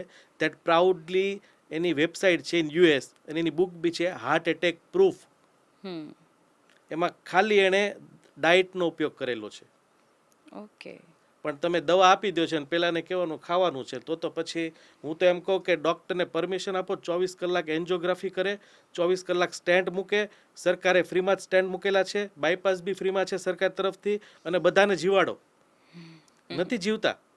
અત્યારે નંબર કેમ રેસ થાય છે? બિકોઝ એને એકચ્યુઅલી પ્રોબ્લેમ શું થયું કે તમારા ઘરે ચોરી થાય એટલે લોકર તોડી નાખ્યું. હવે તમે પેલા લોકરવાળાને બોલાવો. હવે લોકરવાળાને એમ પૂછો, એ તે ચોર ક્યાંથી મોકલો? લોકર વાળો કે મારો રોલ જ નથી ભાઈ, મને શું ખબર ચોર ક્યાંથી મોકલો? તો ધેટ ઇઝ ઇન્ટરવેન્શનલ કાર્ડિયોલોજીસ્ટ, કે એ માત્ર સ્ટેન્ટ મૂકવાના કાર્ડિયોલોજીસ્ટ છે. એનું કામ છે સ્ટેન્ટ મૂકવાનું.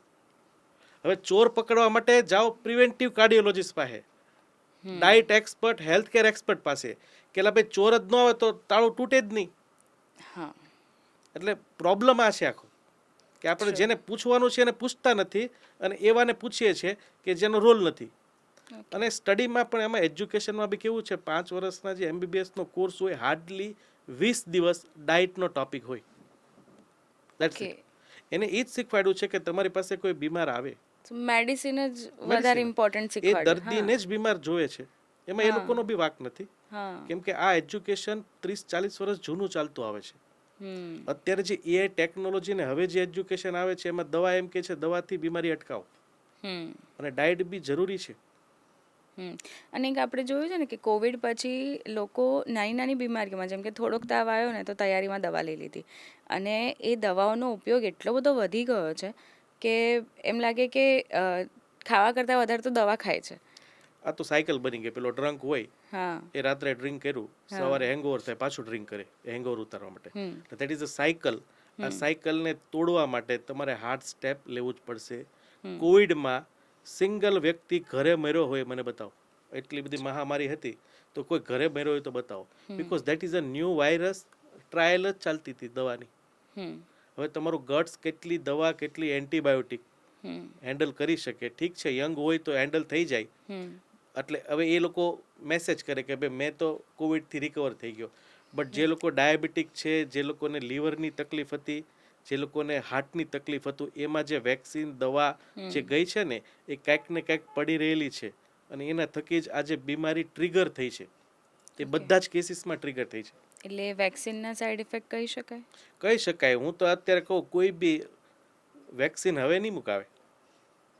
પછી આમાં કેવું થાય, એક ટોપિક બની ગયો ભાઈ વેક્સિન એ સારી હતી કે ખરાબ હતી. એ તો છોડો ને, તમે કોઈને હવે વેક્સિન મૂકવી ને તો પેલો 5 વખત વિચાર. ઇવન અમે ડોક્ટર બી વિચારશું કે ભાઈ લેવાય કે નહીં. અને એ જ થકી સરકારે ગાઈડલાઇન્સ આપી છે કે વેક્સિન લીધા પછી ઓવર એક્સરસાઇઝ નહીં કરો. એ જ થકી જે લોકો વેક્સિન કંપની હતી એ વેક્સિન વિડ્રો કરી નાખી ફ્રોમ માર્કેટ. અને એવી તો કેવી વેક્સિન કે હવે વાયરસ આખો મારી જ નાખો. તમે વાયરસ પર કૂદતા હતા, હવે વેક્સિન થોડી બધાએ લીધી છે, તો વાયરસ એ લોકોનામાં બી રહેવો જોઈએ.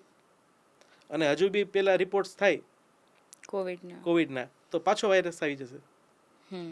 એટલે સમજી વિચારીને શરીરનું ધ્યાન રખાય. તમે આજે સારા કપડાં, ગેજેટ્સ, તમારો કોસ્મેટિક લુક ડેવલપ કરતા હોય તો પ્લીઝ શરીરને બી કોસ્મેટિક લુક આપો.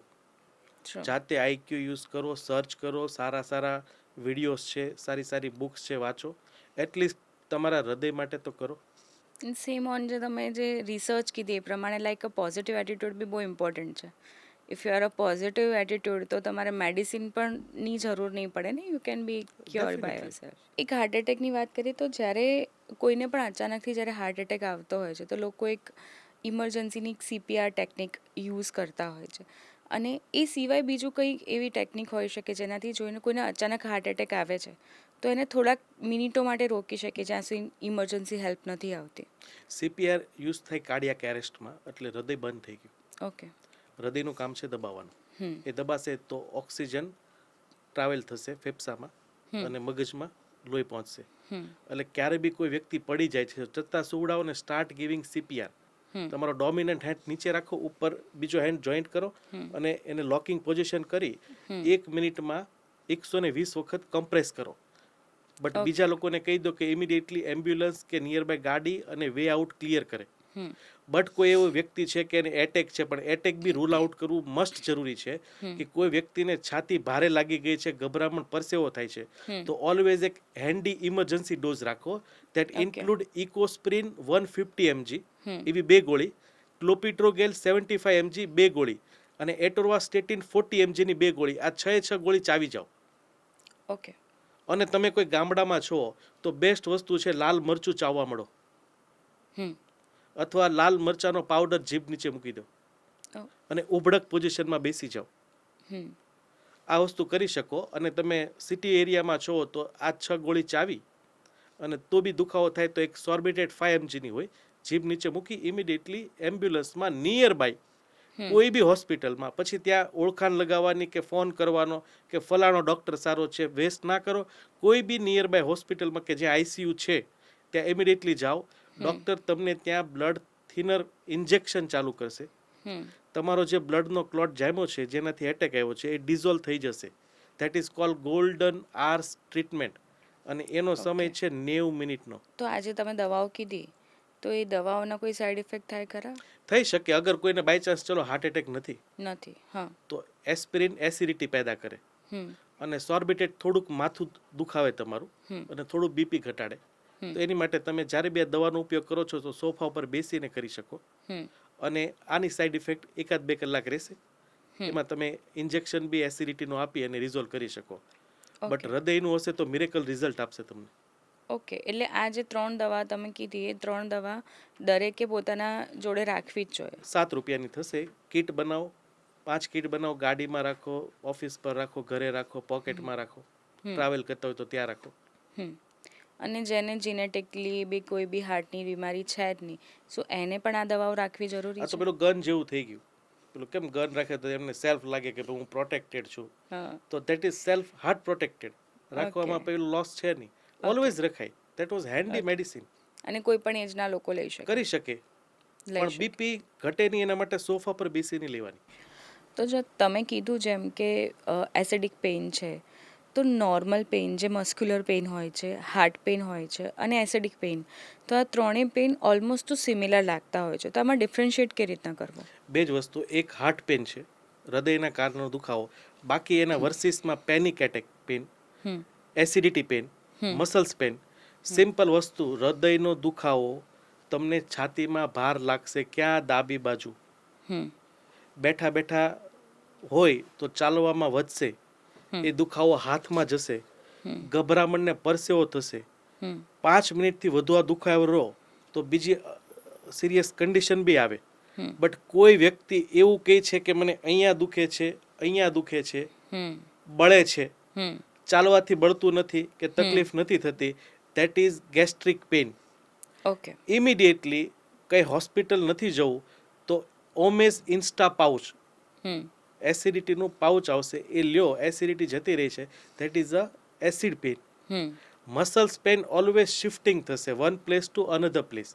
એને ચાલવા સાથે કઈ લેવા દેવાનું થાય? ચાલે તો બી પેઇન થશે, બેઠા હોય તો બી પેઇન થાય, હાથની મૂવમેન્ટ કરે તો બી પેઇન થાય. So that is muscles pain. But તમે તો પણ કન્ફ્યુઝ છો તો સૌથી બેસ્ટ વે, ડુ 200 રૂપિયાનો ECG at your nearby place. Okay. Send it to your doctor, જે બી ફિઝિશિયન છે તમારા, એને વોટ્સઅપ કરો ઇમિડિયેટલી. કોલ કરીને પૂછી લો કે આ હૃદયનો દુખાવો છે કે નહીં, અને ક્લિયર કરો. અગર છે તો rush to cardiac hospital. Okay. એક મિથ એવું છે વુમન્સને હાર્ટ એટેકના ચાન્સીસ ઓછા છે. શું આ સાચું છે? આ સાચું હતું પણ 20 વર્ષ પહેલાં, હવે નહીં. ઓકે. બિકોઝ પીરિયડમાં જે ઓવમ બને છે હમ એમાં કોલેસ્ટ્રોલનો ઉપયોગ થતો હોય, હમ કેમ કે એનો મેઇન ખોરાક કોલેસ્ટ્રોલ છે, તો એની સાથે એનું બેડ કોલેસ્ટ્રોલ બી ઉપયોગ થઈ જતું. But okay. આફ્ટર 5, આ 5 વર્ષનો જે આપણે બિફોર 5 વર્ષ જોઈએ તો અત્યારે લેડીઝમાં બી હાર્ટ ડિઝીઝ કહેવાય તો મેઇનમાં 60% થાય છે અને ફિમેલમાં 40%. આ જ રેશો 20 વર્ષ પહેલાં હાફ હતો, હમ કે મેલમાં ડબલ રેશો હતો. હમ એટલે અત્યારે એવું નથી, અને ખાસ કરીને ફિમેલમાં કે કોઈ 35થી વધુની ઉંમરની ફિમેલ છે હમ અને જો એક એવી નવી કમ્પ્લેન કહે છે કે મને થોડીક વારમાં જ થાક લાગી જાય છે, હમ તો આ ફિમેલની સ્ટ્રોંગ સાઇન હૃદયના બ્લોકેજની. ઓકે. ફિમેલમાં ઘણી વખત ચેસ્ટ પેન ના થાય અને થાક લાગે, હમ અને એવો થાક કે સડનલી ચાલુ થયો છે, તો મસ્ટ ડુ ઇસીજી અને ઓકે. ક્લેરિફાઈ કરો. ઓકે. તો એ કેસમાં અગર બ્લોકેજ હશે તો ઇસીજીમાં આવી જશે. આવી જશે. અગર જ્યારે થાક લાગે છે ને ત્યારે ઇસીજી કરે છે, અધરવાઇઝ જે મેં કીધું કે દોડાવીને ઇસીજી કરો, ટીએમટી, હમ એ બી હેન્ડી અવેલેબલ છે બધા સિટીઝમાં. દોડાવી લો, મેક્સિમમ હૃદયની સ્પીડ લઈ જાઓ, હમ એમાં કંઈ સિગ્નલ નથી આવતા તો એ હૃદયનો નથી. તો જે મહિલાઓમાં હાર્ટ એટેકનો પ્રોબ્લેમ તમે કીધો, તો શું પીસીઓડી અને પીસીઓએસ પણ એના લીધે જવાબદાર છે? That is female heart disease symptom, PCOD એટલે. હમ મેલમાં ડાયાબિટીસ, હમ સેક્સ્યુઅલ પાવર ઓછો થવો. ફિમેલમાં PCOD, that is high insulin. Hmm તમારા લોહીમાં આખી રાત ભૂખ્યા, રાત્રે સૂતા પછી સવારે ઉઠો છો હમ ત્યારે તમારું ઇન્સ્યુલિન હોવું જોઈએ 0. ઓકે. જો તમારું 15-20થી વધે છે તો હાઈ ઇન્સ્યુલિનથી આર્ટરીની અંદર ઇન્ફ્લામેશન થાય, હમ અને એની બીજી ભાષામાં પીસીઓએસ કે પીસીઓડી. ઓકે. એટલે જો પીસીઓએસ છે તો હૃદય તરફથી કંઈ જોવું છે તો એક વખત ટીએમટી જોઈ લેવાય, જે લોકોને બી પીસીઓએસ છે એ લોકો માટે. ઓકે. ડાયાબિટીસવાળા પેશન્ટને હાર્ટની બીમારીઓ થવાના ચાન્સીસ વધારે છે. ફૂલ. ફૂલ. ડાયાબિટીસ ઇઝ એસિડ, શુગર લોહીની અંદર 160થી વધુ પડ્યું રહી છે. That is a pure acid travel in blood. Hmm એ એસિડને ન્યુટ્રલાઇઝ કરવું જ પડે, હમ એટલે એ બધું બ્લડ જશે કિડનીમાં. હમ કિડની 50% એને ન્યુટ્રલાઇઝ કરશે, બાકીનું 50% કહેશે હવે મારી કેપેસિટી નથી. એટલે એ સિગ્નલ આપશે બ્રેનને કે ભાઈ એસિડને ઓછું કરો, નહીં તો નળી ખરાબ થશે. એટલે એ બ્રેનને સિગ્નલ આપશે. એટલે બીજું આલ્કલાઇન વસ્તુ છે કેલ્શિયમ, હમ કે જે હાડકામાં હોય, હાડકામાંથી કેલ્શિયમ નીકળશે અને બ્લડમાં આવશે, અને બ્લડમાં એ કેલ્શિયમ ખાડા પાડશે અને જામવાનું ચાલુ કરશે. નંબર 1 કારણ આ. બીજું, અગર તમે ડાયાબિટીસ કંટ્રોલ નથી રાખતા, કેલ્શિયમ તો જામશે પણ નળી છે ને પતલી થઈ જશે, એની સાઇઝ નાની થઈ જાય. બેઝિક 3.5 mmની ગોળાઈ હોય નળીની, એ ઘટીને થઈ જશે 20 mm, 2 mm, okay. 1.5 mm. That we call diabetic induce diffuse disease, okay. કે જે બ્લોકેજ કરતાં બી ખરાબ હોય, કેમ કે આવી નળીમાં સ્ટેન્ટ પણ ના બેસે કે બાયપાસ પણ ના થાય. So there is a strong link. Diabetes છે અને અગર તમારો કેલ્શિયમ સ્કોર આવે છે તો તમને બ્લોકેજ છે જ. ઓકે. એટલે ડાયાબિટીસવાળાને 100% ચાન્સીસ છે ચાન્સ જ. ઓલરેડી એને નળીને ડેમેજ કર્યું છે, શુગર આવી ગયું છે, એ શુગર એને નળીને ડેમેજ કરે છે, એટલે એને સ્ટાર્ટ તો કરી જ દીધું છે બ્લોકેજ. અગર હું પ્રોપર હેલ્ધી છું, પ્રોપર જીમ કરું છું, બધું ડાયટ ફોલો કરું છું, અને તો મને કોઈ દિવસ હાર્ટ એટેકનો ચાન્સીસ નથી. પણ આપણે ઘણી વખત જોઈએ છીએ કે કેટલાક સેલિબ્રિટીઝ છે જે લોકો પ્રોપર જીમ, એ લોકોનું તો ડાયટ પ્રોપરલી હેલ્ધી હોય છે, તો પણ એ લોકોને હાર્ટ એટેક આવેલા છે. તો એનું રીઝન શું હોય? See each story has some secret. જે બી કોઈને એટેક આવે તેમાં સૌથી વધુ ઇમિડિયેટ સ્ટ્રેસ. એ સ્ટ્રેસ અગર તમારું હાર્ટ રિસ્પોન્ડ નથી કરી શકતું, તે turn it out to blockage કે બ્લડ ક્લોટ. એટલે આજે જીમ કરો છો તો હું તો નથી માનતો કે કોઈ જીમ કરે, જીમથી હા તમારું બોડી બિલ્ડઅપ, મસલ્સ બિલ્ડઅપ, તમારા ઓર્ગનની લોન્જિટી વધશે. બટ તમે જીમ કરી અને બહારનું ખાવ છો, ગળું ખાઈ લો છો, તો એના કરતાં બેનિફિટ છે તમે જીમ ના કરો અને પ્રોપર ડાયટ કરો. એટલે જીમ કરવું જોઈએ વેલનેસ માટે, ઓર્ગનની લાઈફ માટે, બટ સાથે ડાયટ કેવો ડાયટ, હોમમેડ ડાયટ યુઝ કરો, ઘરનું ખાઓ. એવું નથી ડાયટ એટલે તમે માચા ટી પીધી, એવોકાડો ખાધો, બ્રાઉન બ્રેડ ખાધી, બ્લેક કોફી પીધી, કીટો ડાયટ કર્યું. જીમની સાથે જરૂરી છે કે તમે બેલેન્સ આપણું ઘરનું ખાવાનું ખાઓ અને થોડા થોડા અંતરાળે ફાસ્ટિંગ પણ કરો કે બોડીને રિકવર કરો. એટલે જીમ સાથે diet is parallelly equivalent. Okay. So તમે જે કેફીનની વાત કરી, કોફી ને એ બધી, શું કોફી, ટી કે આપણે જે અત્યારે માચા ટી બધા યુઝ કરે છે, એનાથી હાર્ટને કોઈ જોખમ ખરું? સી આ એક સ્ટિમ્યુલન્ટ છે, એટલે તમે એક એડિક્ટેડ છો. સો એડિક્ટેડ લોકો હોય તો એને કેફેનનો ઉપયોગ વધુ પસંદ આવે અને વારંવાર કરે. હવે થાય શું, કેફેન તમે જ્યારે કોફી પીવો છો ને, તો કોફી સાથે ઇશ્યુ નથી, પણ જો તમે કોફીમાં દૂધ નાખો છો, કોફી એસિડિક છે, દૂધ એસિડિક છે, શુગર એસિડિક છે, ત્રણેય વસ્તુ નાખશો તો તમને એસિડ થવાના ચાન્સ વધી જશે. એટલે તમને લોંગ ટર્મ એસિડિટી રહેતી ચાલુ થઈ જશે. પણ તમે એ આદત છોડી નથી શકતા, તો must have a only coffee. હવે એક કોફી છે ને, કેફેન વધારે અને બ્રેનને સ્પાઇક કરે. આ સ્પાઇક છે ને ઇમિડિયેટલી સ્પાઇક હોય, 2 કલાક રહ્યો પાછો ડાઉન, પાછો કોફીની આદત આવશે. તો આ સ્પાઇક લોંગ રાખવા માટે એની અંદર ગાયનું 2 ચમચી ઘીનો ઉપયોગ કરો, એટલે કોફી વિથ ઘી. એટલે એનાથી શું થશે, સ્પાઇક સ્ટેડીલી ચાલતો રહેશે. એટલે તમારું મેટાબોલિઝમ બી સુધરશે, તમને ખાવામાં બી તમને બેનિફિટ કરશે, તમે ભૂખા બી રહી શકશો. એટલે તમે કરી શકો, અગર કોફી કે ટી છોડી નથી શકતા તો have a coffee with 2 spoon ghee. Okay. And tea? Tea બી ચાલે, પણ ટીમાં બી આમ કીધું કે ટ્રાય કરો લેમન ટી. ચાય પત્તીમાં પાણી નાખી, આદુ નાખી દો, ફુદીનો નાખી દો, લીંબુ નાખી દો, મીઠું નાખી દો, થર્મસમાં ભરી લો. બીજા ભલે ટી પીવે, તમે આ ટી ટ્રાય કરો. 4 દિવસની અંદર તમારે આનો ટેસ્ટ ક્રિએટ થઈ જશે. આ ઓલ અબાઉટ સેટલ, કે તમારે બ્રેનને એક વસ્તુ ઉપર સેટ કરો. એઝ અ ડૉક્ટર તમે રોજ હાર્ટ એટેકના પેશન્ટ્સ જોવો છો, હાર્ટ રિલેટેડ બીમારીઓ પણ તમે જોઈ રહ્યા છો, તો એ બધું ઇમોશનલી તમને કેટલું એનાથી તમે એને ફાઇટ કરો છો? હું લાસ્ટ 15 વર્ષથી જ્યારે પ્રેક્ટિસ મેં ચાલુ કરી, તો સ્ટાર્ટિંગ ફેઝ પર તો કેવું હતું કે ત્યારે સીટી સ્કેન ને બધા અવેલેબલ નહોતા. પણ આફ્ટર કોવિડ અમે પેશન્ટો જોઈએ છે કે હૃદય ડેમેજ થઈ ગયું છે, હૃદયનો પાવર ઘટી ગયો. આ એક બીજી તકલીફ છે. એક તો બ્લોકેજ આવવું એ, અને હૃદયની એફિશિયન્સી ઘટી જાય. 60% પાવર હોય હૃદયનો, એ સડનલી અત્યારે અમે જોઈએ છે કે યંગ લોકોમાં 30%, 20%. આ દર્દી વિન્ટરમાં આવશે, ફેફસામાં પાણી ભરાય નહીં, શ્વાસ ચડે, થાક લાગે. આ એક એવી બીમારી છે કે આનું સોલ્યુશન સ્ટેન્ટ કે બાયપાસથી ના થાય. હૃદય જ્યારે એનો પાવર લોસ કરે ત્યારે એક જ ઓપ્શન છે કે એ પાવરના વધારવા માટે હૃદયને ઇમ્પ્રૂવ કરો. એટલે કોવિડ પછી મેં જોયું કે યંગ લોકોમાં એટેક ડેફિનેટલી આપણને એક હિડન ટ્રોમા દે.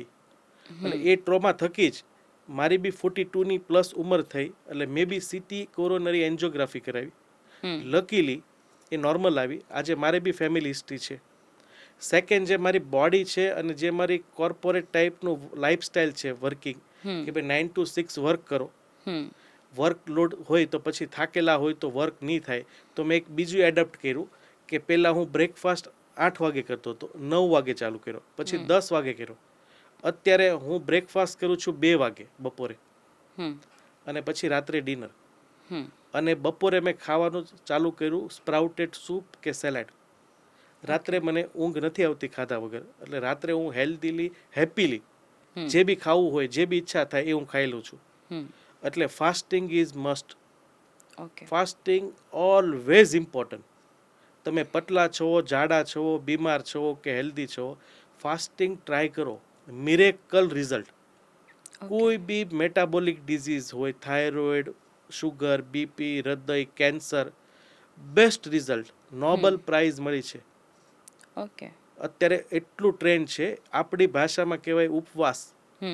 એમનેમ શાસ્ત્રોમાં ઉપવાસનું ચલણ નહોતું કે તમે પેટને આરામ આપો તો પેટ હીલ કરે, ટોક્સિન્સ રિમૂવ કરે, બેડ સેલ્સ કિલ કરી હતી.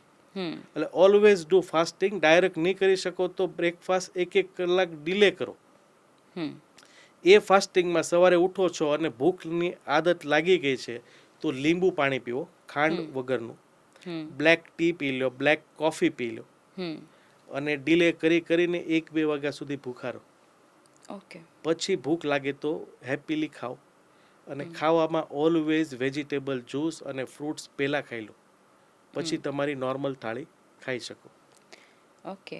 તો એઝ અ ડૉક્ટર તમે તો તમારી હેલ્થનું ખૂબ જ ધ્યાન રાખો છો અને તમે જેમ કીધું એમ તમે પ્રોપરલી એક ડાયટ ફોલો કરી રહ્યા છો. પણ એવું ઘણી વખત આપણે સાંભળ્યું બી છે કે મોટાભાગના ડૉક્ટર્સ છે એ પણ પોતાની લાઈફસ્ટાઈલ એવી હોય છે કે આખો દિવસ એમને ઓપીડીમાં રહેવાનું છે, પેશન્ટ્સને જોવાના છે, તો એમના લીધે એમની લાઈફસ્ટાઈલ ક્યાંક ને ક્યાંક કોમ્પ્રોમાઇઝ કરતા હોય છે અને એમની હેલ્થ પર પૂરું ધ્યાન નથી આપતા. શું આ વસ્તુ સાચી છે? એમાં એક જ વસ્તુ છે કે મોસ્ટ ઓફલી ડૉક્ટરો driven by conference, hmm. And they driven by research, hmm. and research driven by pharma company. Okay. So ફાર્માનો એમ છે દવા વેચવાનો, દવા ઉપર સ્ટડી કરવાની. તે hmm. Never focus on diet. Hmm. એટલે જો જે ડૉક્ટર ડાયટ નથી કરતો તો એ 100% ભ્રમમાં જીવે છે. હમ. એને જો એવો ભ્રમ હોય કે દવા લઈ અને હું હેલ્ધી રહી શકું, દેટ ઇઝ ટોટલી રોંગ. હમ. એ જ થકી આજે મારા બી હું જે કાર્ડિયોલોજિસ્ટને ફોલો કરું, આજે એ પણ ફાસ્ટિંગ કરે છે, હમ. એ બી રો ડાયટ ખાય છે. હમ. એને બી હવે ખ્યાલ આવ્યો છે. બટ કેવું છે કે આજથી 7 વર્ષ પહેલાં જુઓ તો ડૉક્ટરને તમે એવું પૂછતા કે યોગા કરો, તો કે નહીં, એ બધું ફાલતું. અત્યારે યોગાનું ચલન એટલું વધી ગયું છે હમ. કે ઇન્ડિયામાં તો ખરું, આઉટસાઇડ ઇન્ડિયા એટલું ડ્રીવન થયું છે. હમ. એટલે આપણે જે આપણા જે શાસ્ત્રોના ગ્રંથમાં જે મળેલું છે, હમ. કે જે આયુર્વેદમાં આપેલું છે, એ ઓલ આર સત્ય. એટલે ડાયટ અગર તમે નથી કરતા ને તમે એમ કહેશો કે હું એક સાદી ગોળી પી લઉં અને હું જીવી જાઉં, એ 100% રોંગ. એટલે ડાયટ ઇઝ મસ્ટ. તો આ કેસમાં તમને એવું નથી લાગતું કે મેડિકલ સાયન્સ કંઈક રોંગ ડાયરેક્શનમાં જઈ રહ્યું છે? ચાલે જ છે. અને એ થકી જ આજે બીમારી વધે છે. હમ. બીમારી વધે એનો વાંધો નહીં, ઓર્ગનની બીમારી વધવા મળી, ઓર્ગનના ડૉક્ટરો આવવા મળ્યા. હમ. પેલા બધા ડૉક્ટર એક જ હતા. હમ. માથું દુખતું, પગ દુખતો, પેટ દુખતું, એક જ ડૉક્ટર દવા આપતા. પછી પેટના ડૉક્ટર આવ્યા, બ્રેનના આવ્યા, હાર્ટના આવ્યા, કિડનીના આવ્યા. હવે એ લોકોએ નવા ડૉક્ટર આવ્યા છે. યંગ લોકોના કેન્સરના ડૉક્ટર, હમ. બાળકોના કેન્સરના ડૉક્ટર. હમ. કેન્સરમાં બી સર્જરીવાળા કેન્સરના ડૉક્ટર અલગ, પેલિએશનવાળા કેન્સરના ડૉક્ટર અલગ. આ તો સાદું ગણિત છે. હોસ્પિટલ વધે એટલે એનો મતલબ બીમારી વધે જ છે. હોસ્પિટલ ઘટવી જોઈએ. તો શું આ એક ફિયર બેઝ બિઝનેસ છે? ફિયર બેઝ છે, પણ શું છે, પાર્ટ ઓફ સોસાયટી બની ગઈ. ડૉક્ટરે સ્ટ્રગલ કરી, સ્ટ્રગલ સાથે સારી એવી અમાઉન્ટના પૈસાથી એજ્યુકેશન લીધું, હમ. દિવસ રાત વાંચ્યા, ઇન્ટર્નશિપ કરી, રેસિડન્સી કરી. હમ. એ બધું કર્યા પછી સરકાર તરફથી ઝીરો હેલ્પ. હમ. આજે શ્રીલંકામાં તમે MBBS બની જાઓ તો તમને એક imported car without duty allowed કરે. કોઈ બી કાર તમારે કોઈ બી કન્ટ્રીમાંથી લેવી હોય, 0% ડ્યુટી. તો સરકાર આ ડ્યુટી ફ્રી સચિન તેંડુલકર માટે કરે હમ. અને ડૉક્ટરો માટે કરે. ડૉક્ટરોની એજ્યુકેશન ફી ઘટાડે, હમ. ડૉક્ટરોને હોસ્પિટલ ખોલવા માટે ઓછા પૈસાની સબસિડી આપે. તો હમ. કોઈ ડૉક્ટર પછી શું થાય? આમાં એજ્યુકેશનમાં જ એમને 1 કરોડ થઈ ગયા છે, રેસિડન્સીમાં બીજા 50 લાખ, 3 કરોડની હોસ્પિટલ, ટાર્ગેટ આવી ગયો 4.5 કરોડનો. હમ. તો 4.5 કરોડનો ટાર્ગેટ અગર મારી ઉપર બી આવી જાય કદાચ, તો બટ ઓબ્વિયસ છે. એવો તો હું કોઈ સમજતો નથી કે કોઈ એવો વ્યક્તિ હશે કે એટલું બર્ડન લઈ અને સારી સલાહ સૂચન કરે. અને સાથે શું થયું છે, પબ્લિક બી એવી છે કે એને કાલે જ સારું જોઈએ છે અને એને કંઈ સવાલ પૂછવા નથી. ડૉક્ટર એની પહેલી પ્રેક્ટિસમાં ઓલવેઝ પહેલાં પ્રિવેન્શન ટિપ્સ આપતા હોય. તો અમને એવા સવાલો દર્દીઓ પૂછે, સર એ બધું છોડો ને મારે કરવાનું શું છે એ બોલો. હમ. એટલે આમાં બંનેની મિસ્ટેક છે અને આને કરેક્ટ કરવામાં સરકારને બી ઇન્વોલ્વ થવું જોઈએ. ઓકે. તો જ આ સિસ્ટમ કરેક્ટ થશે. તો શું ઇન્ડિયામાં સરકાર ડૉક્ટર્સ પર એટલું ધ્યાન નથી આપતી? આપવું જોઈએ. એજ્યુકેશન ફી ઘટાડવી જોઈએ, સબસિડી આપવી જોઈએ. સરકારે અમુક એરિયામાં એને ગ્રાન્ટ આપવી જોઈએ કે એને હોસ્પિટલનું બર્ડન ઓછું થાય. અથવા હું તો એવું વિચાર કરું કે 50 વર્ષ કે 20 વર્ષ માટે હોસ્પિટલની જગ્યા લીઝ પર આપવી જોઈએ. જો આ કરે તો ડૉક્ટર ફ્રી બર્ડન પ્રેક્ટિસ કરી શકે. આ જ વસ્તુ NHS યુકેમાં, હમ. નેશનલ હેલ્થ સર્વિસ સિસ્ટમ જે યુકેની છે, હમ. ત્યાં કોઈ કાર્ડિયોલોજીસ્ટ છે, તે ગીવ સેલરી. હમ એક સ્ટેન્ડ મૂકે કે 10 સ્ટેન્ડ મૂકે એની ફિક્સ સેલરી, હમ તો એ લોકો જેમાં જરૂર છે એમાં જ સ્ટેન્ડ મૂકશે, હમ બાકીનાને દવા આપશે. બટ અહીંયા શું છે, દરેક સ્ટેન્ડે રેવન્યુ જનરેટ થશે. હમ એક સ્ટેન્ડે અલગ રેવન્યુ, 2 સ્ટેન્ડે અલગ રેવન્યુ. હમ એટલે આ લોકોને બી ખ્યાલ છે.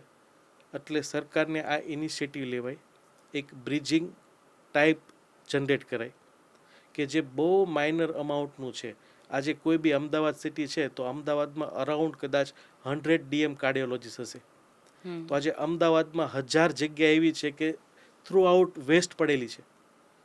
તો એમાં તમે પીપીટી પ્રોજેક્ટ ચાલુ કરી શકો કે સરકાર 50% ઇન્વોલ્વ થાય, ડૉક્ટર 50% ઇન્વોલ્વ થાય. હમ એટલે આ જરૂરી વસ્તુ છે. અને આજે એટલું રિસ્ક બર્ડન બી વધી ગયું છે કે દર્દીની કોઈ ડેથ થઈ એટલે સડનલી એક ટ્રોમા ઊભો કરી દે અને હોસ્પિટલ પર બ્લેમિંગ થઈ જાય. એટલે આજે એ રિસ્ક બર્ડન બી વધવાથી શું થયું છે કે ડૉક્ટર 1% બી રિસ્ક ના લે, હમ સેકન્ડ ફોલોઅપ માંગી લે. કોઈ આજે રિસન્ટલી હમણાં એક ગાયનિક ફિમેલનું આફ્ટર ડિલિવરી ડેથ થઈ ગયું. હમ તો હવે ડૉક્ટરોને ભય લાગી ગયો એટલે એ શું કરશે, એને કાર્ડિયક પ્રોફાઇલ બી કરાવશે હમ અને પ્રોફાઇલ ઇન્ડ્યુસ પ્રોફાઇલેક્સિસ દવા બી આપશે, એસ્પિરિન કે ટાઈપની. હમ એટલે એ એટ ધ એન્ડ સહન કરવાનું થશે પબ્લિકને જ. એટલે સરકારને ભાગરૂપી ચલાય. આજે એ જ વસ્તુ જાપાનમાં જુઓ, સુપર ક્લાસ સ્ટ્રક્ચર ઊભું કર્યું છે. જાપાનમાં તમે જશો ને, હું ગયેલો હતો, મેં 13 દિવસમાં કઈ જગ્યા પર 3 થી 4 હોસ્પિટલ સિવાય નથી જોયેલી. હમ બેઝિક એના રૂટ સાથે જોડાયેલા છે કે આપણા જાપાન એન્શન્ટ ફૂડ જ ખાવું, એની જે પેટર્ન છે એ જ રીતે ઘરનું ખાવું, હમ ગરમ પાણી પીવો, હેલ્ધી બનાવેલું ઇમિડિયેટલી ખાઓ, ના કે સ્ટોર કરેલું. Sure. અને સરકાર બી એન્કરેજ કરે છે એ લોકો. હમ એટલે ડૉક્ટર્સ વધારે મેડિસિન પ્રમોટ કરે છે રેધર દેન ફૂડ. હા, that is a wrong. That is a wrong Wrong. Thing. But આ કેસ તમે જે કીધું એ કેસમાં સમટાઈમ્સ એવું બી નથી હોતું કે ડૉક્ટર્સ પણ ઓપીડીની મનફાવે એવી ફીઝ લેતા હોય છે, રાઈટ? અને એના લીધે અલ્ટિમેટ તો જે સામાન્ય પ્રજા છે એમને જ સહન કરવું પડે છે. ના, એ જ થકી આ તો પેલા કેવું થયું કે એ લોકો નહીં સુધરે તો આપણે સુધરો. હમ તમે જ અગર ફીસ આપવા માટે નહીં જાઓ હમ તો એ ફીસ ડાઉન કરશે. હમ તો તમે જાતે સુધરો. આજે એટલી બધી બુક્સ છે, વિડીયોઝ છે, પબ્લિકેશન છે, એટલી એવી સારી ઓર્ગેનાઇઝેશન છે કે જે ડૉક્ટર ના હોવા છતાં બી કામ કરે છે, હમ જે ગુજરાતમાં સારી રીતે એક્ટિવ છે, કે જે ડાયટ પર ચલાવે છે, યોગા પર ચલાવે છે. તો એમાં તમે સમજો જરૂર હોય ત્યારે ડૉક્ટર પાસે જાઓ અને ત્યારે જ એની દવાનો ઉપયોગ કરો.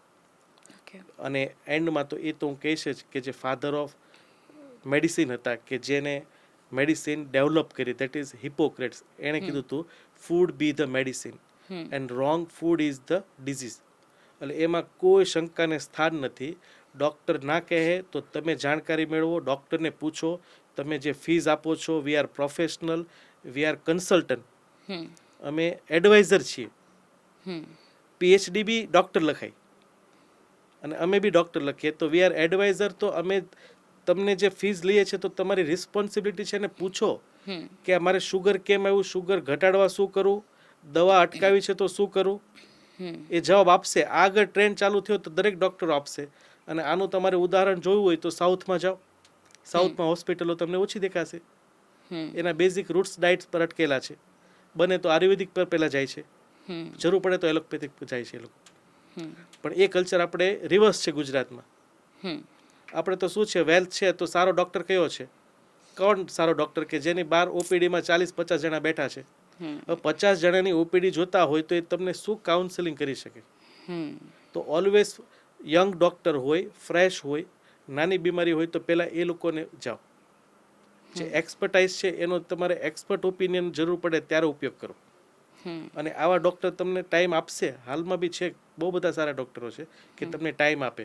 પણ તમારી એક મોરલ રિસ્પોન્સિબિલિટી છે કે જે તમે પૈસા પે કરો છો તો સામે એને પાસેથી વર્થેબલ વેલ્યુ એડવાઇસ લો. ટ્રુ, સાચી વાત છે. જે નાના નાના બાળકો છે, 5 થી 6 વર્ષના બાળકો, જે હમણાં રિસન્ટલી કેટલાક કેસીસ ગુજરાતમાં પણ થયા અને અમદાવાદમાં પણ થયા કે અચાનકથી સ્કૂલમાં કે સ્કૂલ બસમાં એકદમ કાર્ડિયક એરેસ્ટ આવ્યો ને એક્સપાયર થઈ ગયા.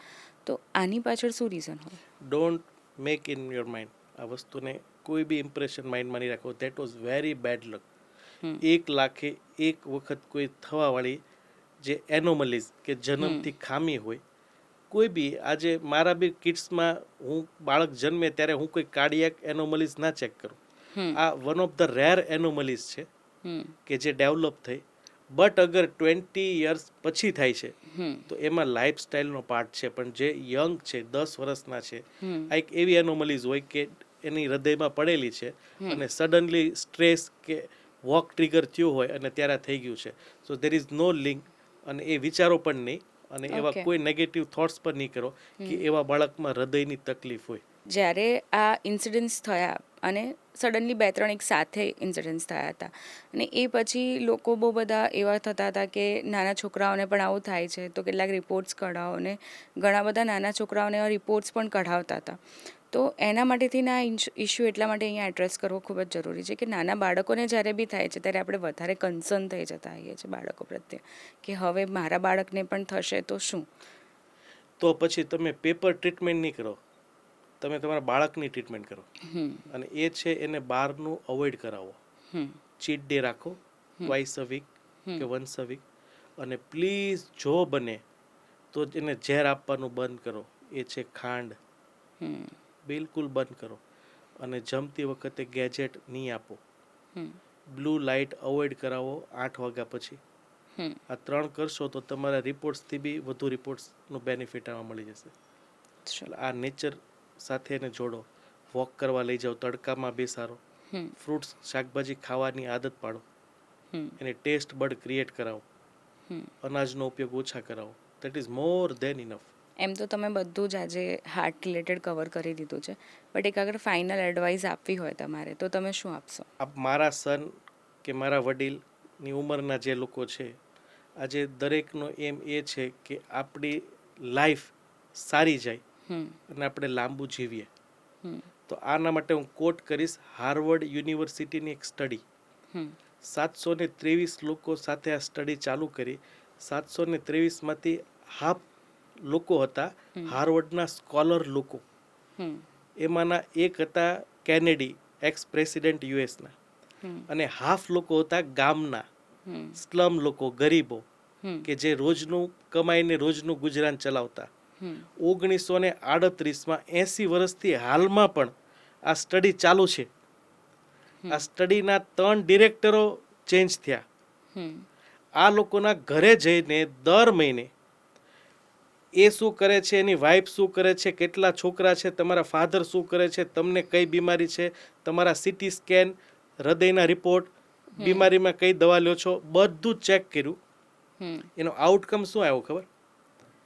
જે લોકોને બીમારી છે, જે લોકોને કેન્સર થયું છે, હૃદયની તકલીફ થઈ છે, બીપી, શુગર, ડાયવોર્સ થયા છે, છોકરાઓ છોડીને જતા રહ્યા છે, અલ્ઝાઇમર, પાર્કિન્સન, એન્ઝાઇટી ઊભી થઈ છે, એ બધા જ હતા કે જે લોકો પાસે ફેમ હતું, કે જે લોકો પાસે પૈસા હતા, કે જે લોકોને સ્ટારડમ જોતું હતું, જે લોકોને બિઝનેસ પર્સન. અને જે લોકોએ અડધી સ્ટડીના જે લોકો હતા કે રોજનું કમાઈને ખાવાના, કોઈ બીજા પાછળ ભાગવાનું નહીં, પોતાનું કરવાનું, એ લોકોએ લાંબી લાઈફ જીવી, એનું ફેમિલી સારું છે. તો આનાથી વિશેષ તો શું હોય? સૌથી longest study of the world કે હાલમાં બી ચાલે છે, મોર દેન 80 યર્સ. તો આ સ્ટડી જુઓ, આનું આઉટકમ જુઓ. That is a Harvard study of adult human life and development. તો પ્લીઝ પૈસા પાછળ ના ભાગો, કોઈ બીજાની કમ્પેરિઝન ના કરો. તમે જાતે લોજિકલ શાણા બનો અને સર્ચ કરી અને પોતાનું ધ્યાન રાખો.